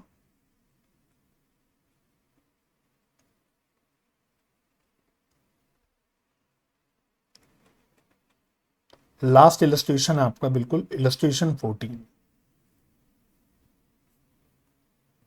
इसको इंपॉर्टेंट भी मार्क करना। अगर खुदा ना खास्ता इस टॉपिक से क्वेश्चन आया, एग्जाम में कम आता है वैसे, मैंने आपको पहले भी बताया कि एग्जाम में जनरली इस चैप्टर से ईओक्यू और मटेरियल लेवल वाले क्वेश्चन ज्यादा आते हैं, बट अगर आया, अच्छा क्वेश्चन डालने का मन करे इंस्टीट्यूट का, तो इस तरह का क्वेश्चन डालेगा पक्का इंस्टीट्यूट, अगर डालना हुआ तो। ठीक है, तो पढ़ना क्या कहता है, वो कह रहा है embryos India limited is recently incorporated startup company back in the year 2019। ठीक है, तो 2019 में एक कंपनी एम्ब्रियोस इंडिया लिमिटेड वो इनकॉर्पोरेट हुई, बनी। It is engage in creating embedded products and internet of things solution for the industrial market. तो कुछ हम आईटी रिलेटेड प्रोडक्ट बना रहे हैं, सिंपली ऐसा समझ लो, कुछ हम आईटी रिलेटेड प्रोडक्ट बनाते हैं। It is focused on innovation, design, research and development of products and services. One of its embedded product is LogMax, a system on module carrier board for industrial use। ये सब क्या है, ये सब कुछ नहीं है। क्या करना है आपको, क्या बना रहे हैं, क्या बना रहे हैं, कंफ्यूज करने के लिए दिया क्या है, सिंपल बस मानो कि हम कुछ आईटी प्रोडक्ट्स बनाते हैं, कुछ आईटी के सॉल्यूशंस बनाते हैं। अब हम आईटी के गुणवान तो है नहीं ना कि हम समझ पाएगी आईटी के क्या प्रोडक्ट बनाते हैं, कुछ आईटी का हम प्रोडक्ट बना रहे हैं, कुछ सोल्यूशन दे रहे हैं हम लोग इंडस्ट्रीज के लिए। वो कहता है it is a small flexible and embedded computer designed as per industry specification. तो ये सब जिबर जाबर है, एक वर्ड होता है ना इंग्लिश में, जिबर जाबर बोलते हैं, हमें कोई मतलब नहीं। लॉग मैक्स, वॉग मैक्स, सिस्टम ऑन मॉड्यूल, ये वो, इंटरनेट ऑन थिंग्स, ये सब आईटी प्रोफेशनल के टर्म्स हैं, हमें कोई लेना देना नहीं। हमारे लिए क्रक्स क्या है कि हम आईटी प्रोडक्ट बना रहे हैं, बस। फिर कहता है in the beginning of the month of September 2022 company entered into a job agreement of providing 4800 log max to NIT Mandi. तो हमने एक एग्रीमेंट करा, एक कॉन्ट्रैक्ट करा, हमें एक ऑर्डर मिला मंडी से, एनआईटी मंडी से। उन्होंने बोला कि आपको हमको 4800, जो भी हम ये प्रोडक्ट बना रहे हैं उसके 4800 यूनिट्स बना देने हैं। जो लॉगमैक्स हमारा आईटी सोल्यूशन है, जो भी है, इसके आपको 4800 यूनिट्स देने। Following details with respect to issues, receipts, return of store department handling, microcontroller, a component used in the designated assembly process have been extracted for the month of September 2022। तो मुद्दे की बात तो देखो यहां से शुरू हुई, हम तो मटेरियल की बात कर रहे हैं। तो जो भी भाई साहब हम आईटी प्रोडक्ट सोल्यूशन बनाते हैं उसके लिए जो मटेरियल लगता है उसका नाम है माइक्रो कंट्रोलर, और उससे रिलेटेड आपको इश्यूज वगैरह की सारी जानकारी दे रहा है। मतलब ये इतनी सारी कहानी पता है किसी काम की नहीं है, ये सारी कहानी का कोई यूज नहीं है भाई, ये सिर्फ क्वेश्चन को बड़ा दिखाने के लिए बस डाल दी इतनी स्टोरी, इसको केस स्टडी टाइप दिखाने के लिए डाल दी, लेकिन असली कहानी तो आपकी यहां से शुरू हो रही है। मेन ये टेबल जो है ये मेन चीज है, आपको यही काम असली में करना है, बाकी क्या है क्या नहीं है कहां से ऑर्डर आए इससे आपको कोई लेना देना नहीं है। चलो तो अब मुद्दे की चीज पढ़ते हैं, बाकी ऊपर की कहानी बिल्कुल बेकार है, मेन चीज पढ़ते हैं। उसने बोला 1 सितंबर को हमारे पास ओपनिंग स्टॉक है 6000 यूनिट का 285 पर यूनिट। हाँ सर, ये लग रही है काम की जानकारी, ये हमारा फेमिलियर इंफॉर्मेशन लग रहा है, ये उसने आपको ओपनिंग स्टॉक दे दिया। फिर 8 सितंबर को कहता है issued 4875 units to mechanical division with a material requisition number जो भी है 00922। तो सिंपली स्पीकिंग ये इश्यूज हो गया, ये एक नॉर्मल इशू हो गया जो हमने अपने प्रोडक्शन डिपार्टमेंट को दे दिया। मैकेनिकल डिवीजन मतलब सिंपली आप ऐसा मान लो प्रोडक्शन डिपार्टमेंट है। फिर सितंबर 9 को बोलता है received 17,500 units at 276 per unit with a purchase order number so and so. तो ये सिंपल एक परचेज हो गई, परचेज हो गई, ठीक है, यूनिट्स बता रहा है और प्राइस भी बता रहा है। फिर सितंबर 10 को कहता है issued 12,000 units to technical division with a material requisition number so and so. तो आपको याद आ रहा होगा हमने पढ़ा था कि material requisition number production department stores को इशू करता है जब उसे मटेरियल की रिक्वायरमेंट होती है। और परचेज ऑर्डर की हमने भी बात करी थी, परचेज ऑर्डर का जिक्र हुआ कि जब हम लोग अपना सप्लायर सेलेक्ट कर देते हैं टेंडर वेंडर सब होने के बाद, तो हम लोग फॉर्मली ऑर्डर प्लेस करते हैं या परचेज ऑर्डर दे देते हैं अपने सप्लायर को। तो ये उन्हीं डॉक्यूमेंट्स का रेफरेंस दे रहा है, आई होप आपको याद होगा। तो ये भी जो सितंबर 10 का भी उसने बोला मटेरियल रिक्विजिशन नंबर, मतलब ये सिंपल इशू है कि एक दूसरे डिपार्टमेंट को टेक्निकल डिवीजन को हमने इशू करा है।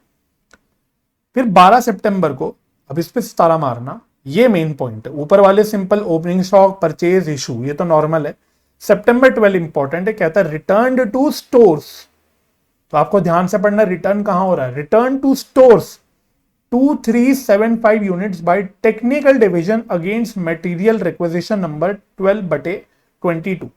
तो यानी कि अगर आप ये मटेरियल रिक्विजिशन नंबर को रेफरेंस चेक करोगे 12/22, तो ये वापस किया है हमको ये टेक्निकल डिवीजन ने। तो सितंबर 10 को ये जो 12,000 यूनिट इशू हुए थे इसमें से वापस आ रहे हैं, इसमें से हमारे स्टोर में वापस आ रहे हैं 2375 यूनिट्स।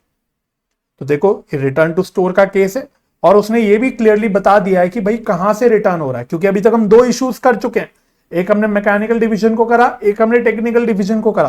तो उसने क्लियरली बता दिया कि ये सितंबर 10 को जो इशू करा था, ये वाला जो इशू करा था उसमें से वापस आया। ठीक है जी। अच्छा, फिर 15 सितंबर को कहता है received 9,000 units at 288 per unit with a purchase order number 160/22 होगा, ये 160/22 मैं यहां लिख देता हूं। तो ये एक नॉर्मल परचेज हो गई, फिर से एक और परचेज हो गई, हमने 9,000 यूनिट खरीद लिया 288 पर यूनिट पे इस परचेज ऑर्डर नंबर के रेफरेंस में। फिर 17 सितंबर को कहता है रिटर्न टू, 17 सितंबर को, इस पे फिर से मैं स्टार मार्क करता हूं, ये एक और अच्छा पॉइंट जो कॉन्सेप्चुअल पॉइंट है। वो कहता है return to supplier 700 unit out of quantity received with a purchase order number 160/22। तो ये क्या है, ये सप्लायर का रिटर्न किया है, स्टोर्स ने सप्लायर को वापस किया है। किसमें से वापस किया है, वो उसने परचेज ऑर्डर नंबर का रेफरेंस दे दिया, परचेज ऑर्डर नंबर का रेफरेंस। यानी ये जो 15 सितंबर को हमने खरीदा था उसमें से हमने 700 यूनिट वापस कर दी। हमने टोटल 9,000 यूनिट खरीदे थे, उसमें से हमने 700 यूनिट वापस कर दी। ठीक है जी। उसके बाद 20 सितंबर फिर से आपका नॉर्मल पॉइंट है, कहता है issues 9,500 units to technical division with a material requisition number 160/22। तो ये अगेन आपका एक नॉर्मल इशू हो गया, दिस इज नॉर्मल इशू। तो अभी तक दो स्पेशल पॉइंट आए बस, एक आया रिटर्न टू स्टोर का, एक आया रिटर्न टू सप्लायर का, बाकी आपके नॉर्मल इशू और नॉर्मल परचेज उसकी जानकारी है। फिर कहता है, अब फिर से देखना उसने कितनी बड़ी कहानी बनाई, कहता है on 25 September 2022 the stock manager of the company expressed his need to leave for his hometown due to certain contingency and immediately left the job. तो मेरा जो स्टॉक मैनेजर था, जो स्टोर्स में बेसिकली बैठता था, उसने क्या किया, उसने सडनली रिजाइन मार दिया। उसने बोला यार मुझे अपने होम टाउन में जाने की जरूरत है, कुछ इमरजेंसी आ गई है और मुझे जॉब छोड़नी पड़ेगी। तो उसने रेजिग्नेशन दी और तुरंत भाग गया। Left the job same day, कोई नोटिस पीरियड नहीं, कुछ नहीं, तुरंत उसने जॉब में रिजाइन मारा और भाग गया। Later he also switch his phone off, उसने अपना फोन वोन बंद कर दिया। भाई हम फोन कर रहे हैं उसको कि भाई तू कहां, आज ही रेजिग्नेशन किया, आज ही कहां भाग गया, हम उसको फोन करे जा रहे हैं, लेकिन उसने अपना फोन भी ऑफ कर दिया। फिर कहता है as the company has the tendency of stock taking every end. तो स्टॉक टेकिंग आपको याद होगा, स्टॉक टेकिंग मतलब इन्वेंट्री की काउंटिंग करना, जो हमने पढ़ा था इन्वेंट्री चैप्टर में बचपन में। तो as the company has the tendency of stock taking every end of the month to check and report for loss due to rusting of the components, the new stock manager, अब हमने नए stock manager को higher करा होगा, तो new stock manager on 30th September यानी last day, सितंबर के last day पे found that 900 units of micro controllers were missing. 900 units of micro controllers missing थे, which was apparently misappropriated by the former stock manager। तो अब समझ आया अच्छा हमको कि भाई ये जो स्टॉक मैनेजर अचानक से भागा, ये तो स्कैम करके भाग गया। इसने हमारे स्टोर से 900 यूनिट उड़ा दिए, जो हमारे मटेरियल के 900 यूनिट उड़ा दिए, इसीलिए फोन वोन बंद करके बैठ गया वो। उसको भी पता है उसने चोरी चकारी करी है। तो ये जो 900 यूनिट वो उड़ा के चला गया, क्या ये आपको लॉस लग रहा है? एक लॉस है? हाँ सर ये लॉस है। कौन सा लॉस है, अबनॉर्मल की नॉर्मल? सर ये अबनॉर्मल लॉस है, एक अबनॉर्मल लॉस है। तो ये एक शॉर्टेज या लॉस का केस हो गया, वो भी कौन सा, अबनॉर्मल है। बात समझ में आ गई? अच्छा, he further reported loss of 300 units due to rusting of the components. Rusting का मतलब समझते हो ना, रस्ट लग जाती है, जो जंग लग जाती है जो हम बोलते हैं। तो रस्टिंग बताओ, रस्टिंग की वजह से हमारे और 300 यूनिट का लॉस हुआ, ये कौन सा लॉस होगा? तो रस्टिंग होना तो नॉर्मल बात है, ये तो हम अपने घर में भी देखते हैं नॉर्मल। तो टोटल देयर आर 2 लॉसेस, एक 900 अब नॉर्मल लॉस है और 300 का नॉर्मल लॉस है। तो यानी अब आपको दोनों को कंसिडर करना है, दोनों को आपको लेके चलना है अपने स्टोर्स लेजर में। वो कह रहा है from the above information you are required to prepare the stock ledger account, मतलब वो स्टोर्स लेजर बनाना है यूजिंग वेटेड एवरेज मेथड। तो मेथड कौन सा यूज करना है? Weighted average. तो काम आपका वही है, आपको जैसा भी हमने पिछले क्वेश्चन में स्टोर्स लेजर बनाया वही करना है। लेकिन अब उसने कहानी इतनी सारी डाल दी, लेकिन हमारे लिए तो सिर्फ मतलब की जानकारी है, वो हमने देख ली। चलो तो आओ बनाते हैं एक स्टोर्स लेजर फॉर सितंबर 2021। मेथड उसने बोला weighted average price method, weighted average price method.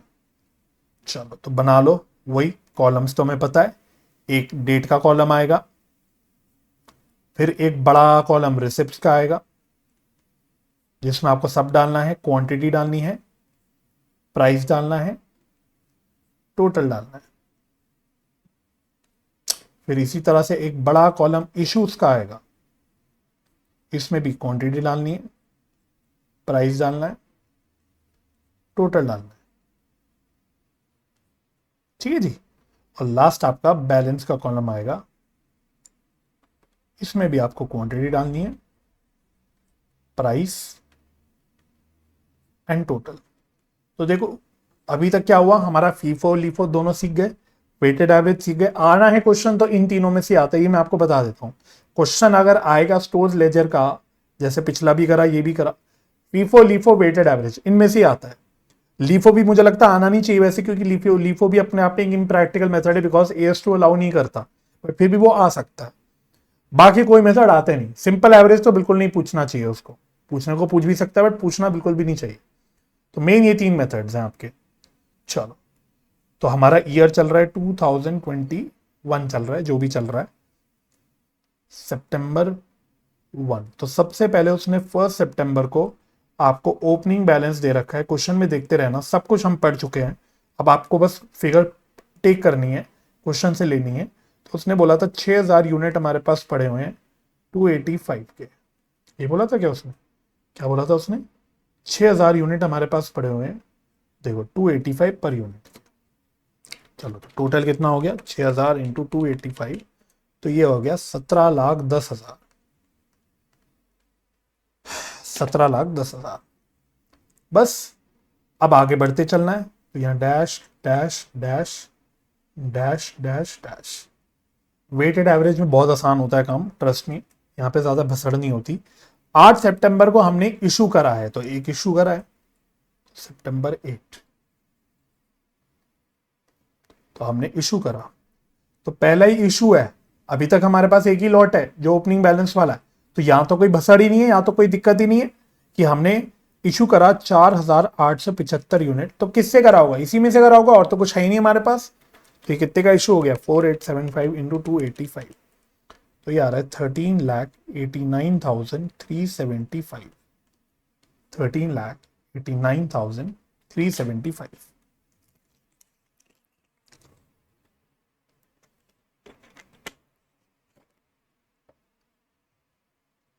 चलो जी, ये भी डाल दिया आपने, कोई दिक्कत नहीं आई थिंक सो इसमें। तो फिर क्या हुआ नेक्स्ट, 9 सितंबर को हमें 17,500 यूनिट्स रिसीव हुए 276 रुपीज पर यूनिट के हिसाब से, 276 पर यूनिट के हिसाब से, तो ये नॉर्मल रिसिप्ट है, परचेज करा है, तो ये भी डाल दो।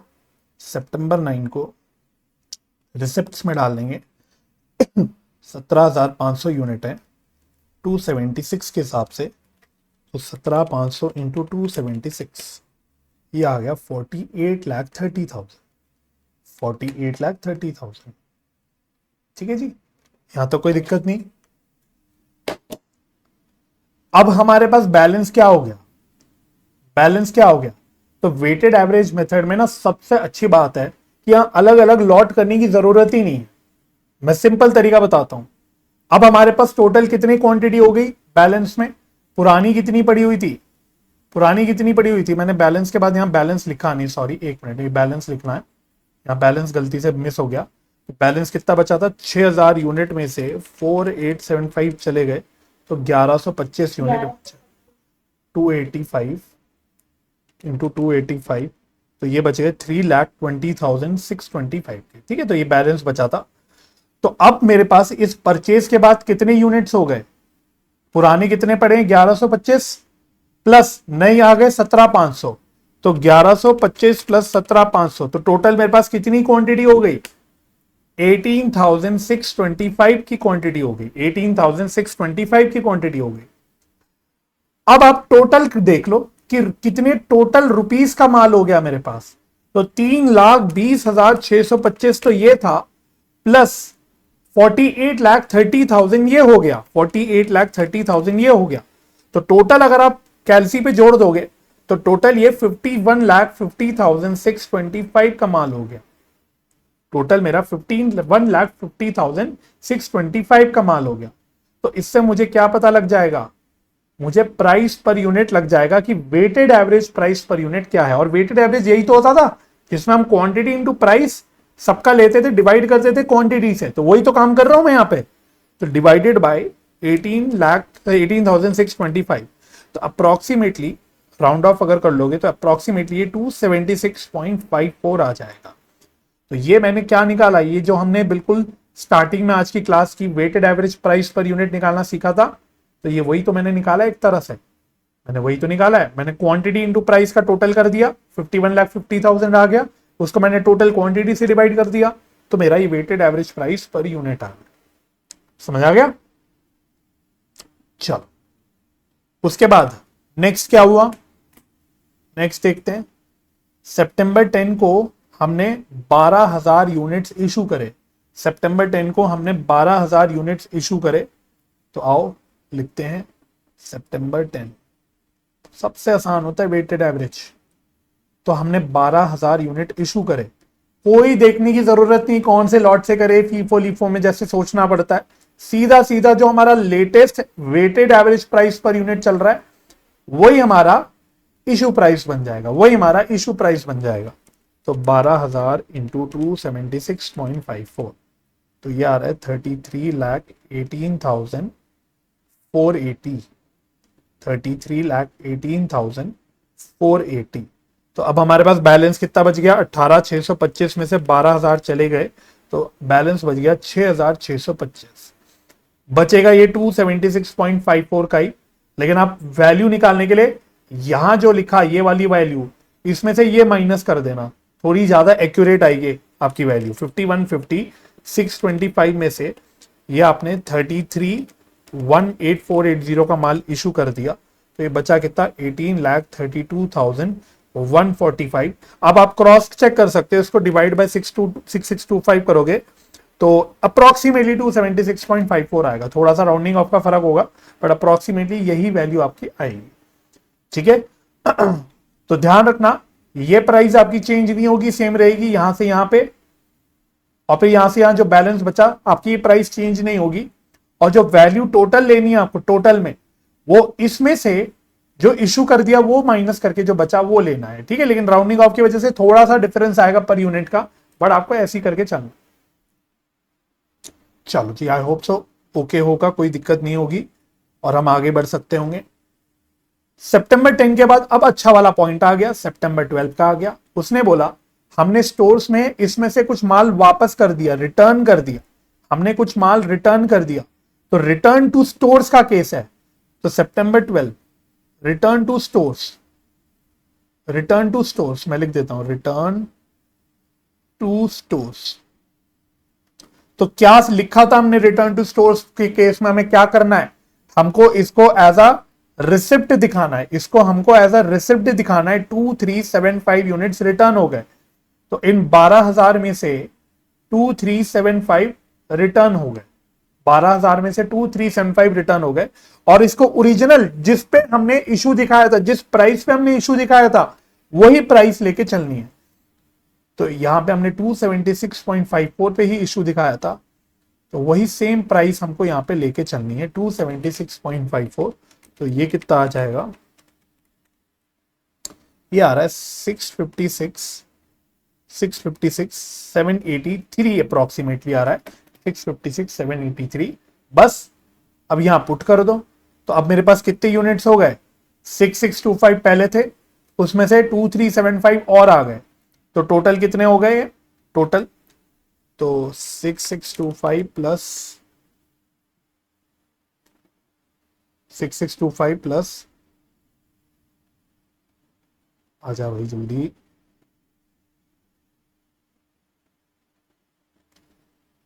2375, तो ये 9,000 हो गए। अरे वाह, एग्जैक्टली 9,000 हो गए।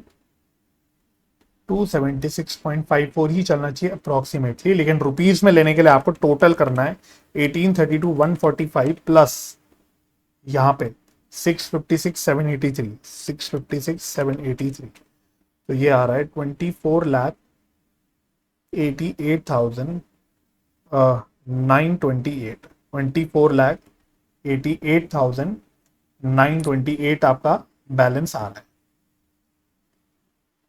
समझ आ गया। तो यूनिट्स का टोटल तो करने में कोई दिक्कत नहीं है, लेकिन वैल्यू, टोटल वैल्यू का जो टोटल लेना है वो कितना लेना है, और पिछला जो टोटल वैल्यू उसमें आपको नए का ऐड कर देना है। तो पुराना 1832,145 था, इसमें हमने इतनी रुपए की वापसी दिखा दी, रिसिप्ट दिखा दी, तो इन दोनों को जोड़ देना है क्योंकि टोटल सेम आना चाहिए। ठीक है, और पर यूनिट कितना लेना है, वही जो लास्ट चल रहा है। इवन ऑल्दो आप जब डिवाइड करके देखोगे तो थोड़ा डिफरेंस आएगा क्योंकि वो राउंडिंग ऑफ का डिफरेंस होगा, लेकिन आपको लेके चलना है यही पुराना वाला प्राइस। चलो यहां तक तो ओके है, मैं यहां तक रुक रहा हूं, जरा एक ब्रेक ले रहा हूं, मतलब एक स्टॉप ले रहा हूं। यहां तक तो समझ आ रहा है, कोई कंफ्यूजन तो नहीं है यहां तक? ठीक है, आओ नेक्स्ट देखो, नेक्स्ट क्या हुआ, सितंबर 15। तो सितंबर 15 को हमने नया 9,000 यूनिट और खरीद लिए, हमने 9,000 यूनिट और खरीद लिए। तो आओ, तो यहां लिखते हैं सितंबर 15 हमने 9,000 यूनिट और खरीदे। कितने के खरीदे, 288 के खरीदे। तो ये टोटल कितना हो गया, 9,000 इंटू 288, तो 25,92,000। फिर यहाँ कुछ नहीं कुछ नहीं कुछ नहीं। तो अब मेरे पास टोटल कितने यूनिट्स हो गए, 9,000 पहले थे, 9,000 और आ गए तो 18,000 हो गए। अब क्योंकि आपका जो नया प्राइस परचेज प्राइस है वो थोड़ा अलग हो गया, 288 हो गया, तो इसलिए अब आपको केयरफुल हो जाना है। अब आपको दोबारा से नए सिरे से नया weighted average price per unit निकालना पड़ेगा, बिकॉज अब आपके पास एक और नया लॉट आ गया डिफरेंट प्राइस का, तो इसलिए आपको नए सिरे से एक और बार weighted average price per unit निकालना पड़ेगा। तो करना वही है आपको, ये वाला लास्ट हमारा अमाउंट था टोटल 24,88,928, इसमें आप प्लस कर दो, नया माल आ गया 25,92,000 का, 25,92,000, तो टोटल आ रहा है 50,80,000, 50,80,928। और अब आपकी प्राइस पर यूनिट कितनी आ जाएगी, नए सिरे से आपकी नई एवरेज प्राइस पर यूनिट आएगी। मैं दोबारा से इसको ऐसे लिख देता हूं तो याद रहेगा। तो ये आ रही है 282.27 अप्रोक्सीमेटली, 282.27 अप्रोक्सीमेटली आपकी नई प्राइस निकल के आ रही है, 282.27। चलो जी, यहां तक भी डन हो गया। आई थिंक इसमें कोई प्रॉब्लम नहीं हुई होगी। अब मैं आगे बढ़ सकता हूं। फिर 17 सितंबर अगला फिर से इंपॉर्टेंट पॉइंट, हमने सप्लायर को इसमें से ही वापस कर दिया। जो पिछला माल खरीदा था, पिछली 2 दिन पहले जो खरीदा था, उसमें से हमने वापस कर दिया। तो अब यहां पे आपने क्या सीखा, अब आपने यहां पे क्या सीखा, नेक्स्ट है सितंबर 17। सितंबर 17, तो जब रिटर्न टू सप्लायर है तो एक तो आपको इश्यूज के कॉलम में दिखाना है। तो कितने यूनिट्स वापस करे हमने, हमने 700 यूनिट वापस करे, हमने 700 यूनिट वापस करे। और अब यहां प्राइस क्या लेना है, फ्लो में आप ये वाला प्राइस मत ले लेना, 282.27, 282.27। फ्लो में बच्चे ये वाला पॉइंट ले लेते हैं, ये वाला प्राइस ले लेते हैं 282.27। लेकिन हमने कॉन्सेप्ट में क्या सीखा कि अगर रिटर्न टू सप्लायर है तो जिस प्राइस पे खरीदा था वो प्राइस आपको डालना है। तो पिछला हमने कितने प्राइस पे खरीदा था, हमने यहां से बेचा है, जो कि हमने 288 पे बेचा था, खरीदा था, तो 288 यहां पे आ जाएगा। अब टोटल आपकी कितनी आ गई, 288 इंटू 700, तो ये आ गया 2,01,600। तो अब इसकी वजह से क्या प्रॉब्लम हो गई, आपको फिर से weighted average price per unit निकालना पड़ेगा नए सिरे से। तो अब आपके पास 17,300 यूनिट्स बच गए, 17,300 यूनिट्स। टोटल कितने रुपए के बच गए, 50,80,928 में से 2,01,600 के चले गए, तो ये बच गए 48,79,328 के, 48,79,328। और अब आपको नए सिरे से दोबारा से नया आपको वेटेड एवरेज प्राइस निकालना पड़ेगा, बिकॉज ये ऑफ कोर्स अलग हो जाएगा ना, क्योंकि आपने जो पिछला इशू करा ये वेटेड प्राइस पे तो करा नहीं, आपने डिफरेंट प्राइस पे करा, इसलिए अब आपका वेटेड एवरेज प्राइस चेंज हो जाएगा। तो 282.04 अप्रोक्सीमेटली, 282.04 पॉइंट्स के आगे अब जितना ज्यादा लोगे उतना आपका ज्यादा एक्यूरेट आंसर आने लगेगा। मैं 2 तक ये ले रहा हूं, ठीक है जी, यहां तक ओके हो गया। आई होप यहां तक कोई प्रॉब्लम नहीं होगी। फिर मैं आगे बढ़ सकता हूं। लास्ट सितंबर 20 को फिर से हमने नया इशू करा 9500 यूनिट्स का, तो ये तो सिंपल है, तो आ जाओ। तो सितंबर 20 हमने नया इशू करा, तो अब ये नॉर्मल इशू है, तो हमने 300 यूनिट्स नहीं, कितने इशू करे, सॉरी 9500 यूनिट्स है ना, कितने करे, 9500 यूनिट्स हमने इशू करे। अब ये किस प्राइस पे इशू करे होंगे, जो हमारा लेटेस्ट चल रहा है, लेटेस्ट हमारा जो वेटेड एवरेज प्राइस अभी चल रहा है एज ऑफ नाउ, इसी पे करे होंगे 282.04। तो बस ये देख लेते कितना रहा है, 9500 इंटू 282.04, तो ये आ रहा है 26,79,380। तो ये इशू करने के बाद कितने यूनिट्स बच गए, 17,300 माइनस 9500, ये बच गए 7,800 unit. Price per unit same रहनी चाहिए, ये बदलनी नहीं चाहिए, बट टोटल आप बदल दो, 48,79,328 माइनस 26,79,380, तो ये बचा 21,99,948, 21,99,948। चलो तो यहां तक तो हमारा normal purchase, issue, return to store, return to supplier सब कुछ हो गया। ठीक है, अब इसके आगे की कहानी क्या है? टेबल का तो सारा काम हो गया। अब आगे की कहानी यह है कि एक तो 900 यूनिट का हमारा अब नॉर्मल लॉस है और दूसरा हमारा 300 यूनिट का नॉर्मल लॉस है। ठीक है, और दोनों भी क्योंकि अब सितंबर 30 को पता लग रहा है तो आपको इसको सितंबर 30 को लेके चलना पड़ेगा।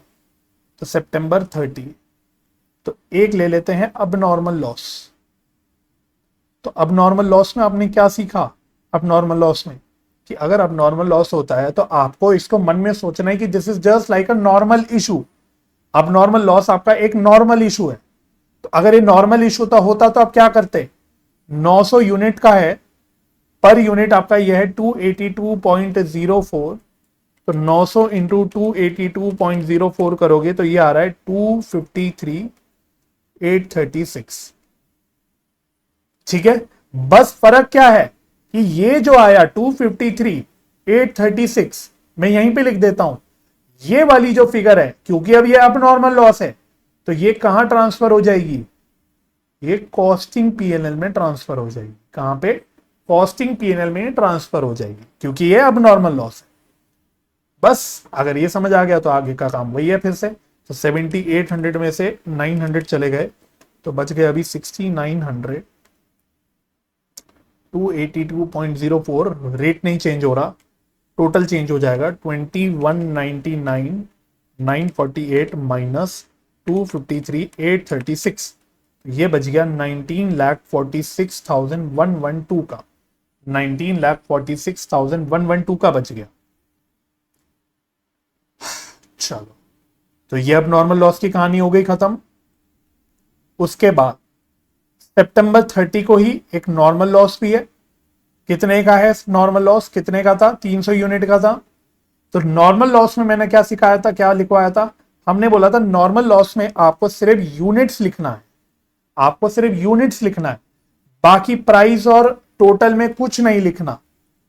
इसकी वजह से होगा क्या? देखो, अब इसकी वजह से होगा क्या?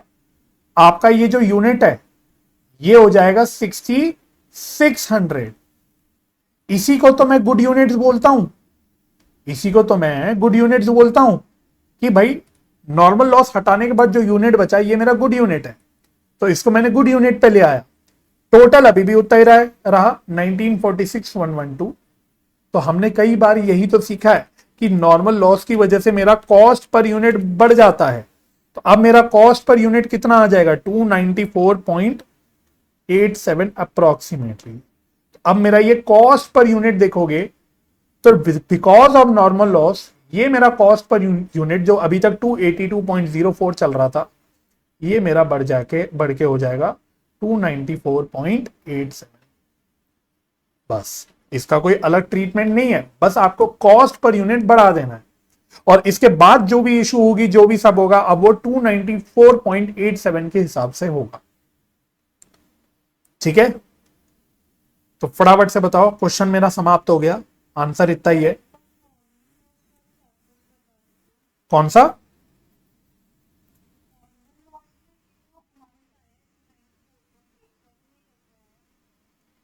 मेरी टोटल वैल्यू ये चल रही है, लेकिन मेरी units because of normal loss कम हो गए। तो आप याद करो ना, कंसाइनमेंट चैप्टर जब बचपन में करते तो यही करते थे ना हम लोग, यूनिट्स कम करते थे, वैल्यू सेम रहती थी। तो ये कैसे आएगा? अब मेरी कॉस्ट पर यूनिट कितनी आ जाएगी? 1946,112 डिवाइडेड बाय 6600।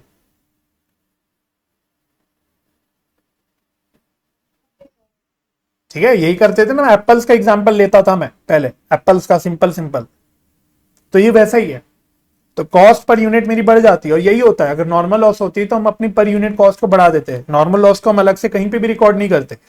फाइनेंशियल अकाउंट्स में AS2 में भी यही सीखा आपने, अगर आपको पता नहीं याद होगा कि नहीं, बट AS2 में भी यही सीखा आपने और हर जगह सेम कहानी चलती है। मैं आपको पहले भी बोलता था, जब मैंने आपको कंसाइनमेंट चैप्टर पढ़ाया था, आपको याद होगा कि नहीं, बट मैंने वहां पे बोला था, मैं हर बार ही बोलता था कि समझ लो अच्छे से, क्योंकि इसका एप्लीकेशन आगे जाके अकाउंट्स में भी आता है AS2 में, और इसका एप्लीकेशन कॉस्ट अकाउंटिंग में भी आता है। अब एक चैप्टर आपका आता है प्रोसेस कॉस्टिंग, उसमें भी इसका एप्लीकेशन आएगा नॉर्मल और अब नॉर्मल लॉस का। तो अगर आपका बेसिक क्लियर है ट्रीटमेंट, तो आपको कभी भी दिक्कत नहीं होगी। तो ये वही है। चलो चलो, तो यहां तक हो गया। चलो तो एक काम करते हैं, थोड़ा सा रह गया मेरा कराने का, बट एक मुझे अच्छा क्वेश्चन और कराना है। तो एक क्वेश्चन मैं आपको होमवर्क में दे रहा हूं, एक क्या रहा था, मुझे 2 क्वेश्चन और कराने, वो हो नहीं पाएंगे। तो हम जो बचा हुआ पोर्शन है एक क्लास और लगा लेंगे, नेक्स्ट क्लास में कर लेंगे। लेकिन एक क्वेश्चन अगर आप इजाजत दो तो मैं आपको होमवर्क में देना चाहूंगा। एक क्वेश्चन आपको होमवर्क में करना है, वैसा ही है फीफो लीफो टाइप का। क्वेश्चन नंबर एक होमवर्क में लिखना, क्वेश्चन नंबर आपका लास्ट वाला क्वेश्चन है I think, question number 9, practical question 9 आपका होमवर्क है। ठीक है, तो मैं चाहता तो था ये लेक्चर में खत्म हो जाए चैप्टर, लेकिन कोई बात नहीं, मैं हड़बड़ी भी नहीं कराना चाहता, बिकॉज 2 क्वेश्चन थे, दोनों अच्छे कॉन्सेप्चुअल क्वेश्चन थे, मुझे आराम से कराने हैं। तो वो हम लोग अगली क्लास में कर लेंगे। तो अगली क्लास में हमारा जो भी बैलेंस छोटा मोटा पार्ट बच गया उसको हम लोग खत्म कर लेंगे। और एक क्वेश्चन आप होमवर्क पे करना, क्वेश्चन नंबर 9, सिंपल परचेज और इशू वाला क्वेश्चन है, वही फीफो लीफो वेटेड एवरेज सब है। तो इससे आपका एक बार रिवीजन हो जाएगा, इसमें कोई भी स्पेशल पॉइंट नहीं है, नॉर्मल आपका ये फीफो लीफो और वेटेड एवरेज है। और इसमें नॉर्मल गिन के 2 परचेजेस हैं और गिन के 2 इश्यूज है। तो I think it is a very simple question, right. तो ये क्वेश्चन आपको होमवर्क में करना है और बाकी रिमेनिंग पार्ट में नेक्स्ट क्लास में करा लूंगा।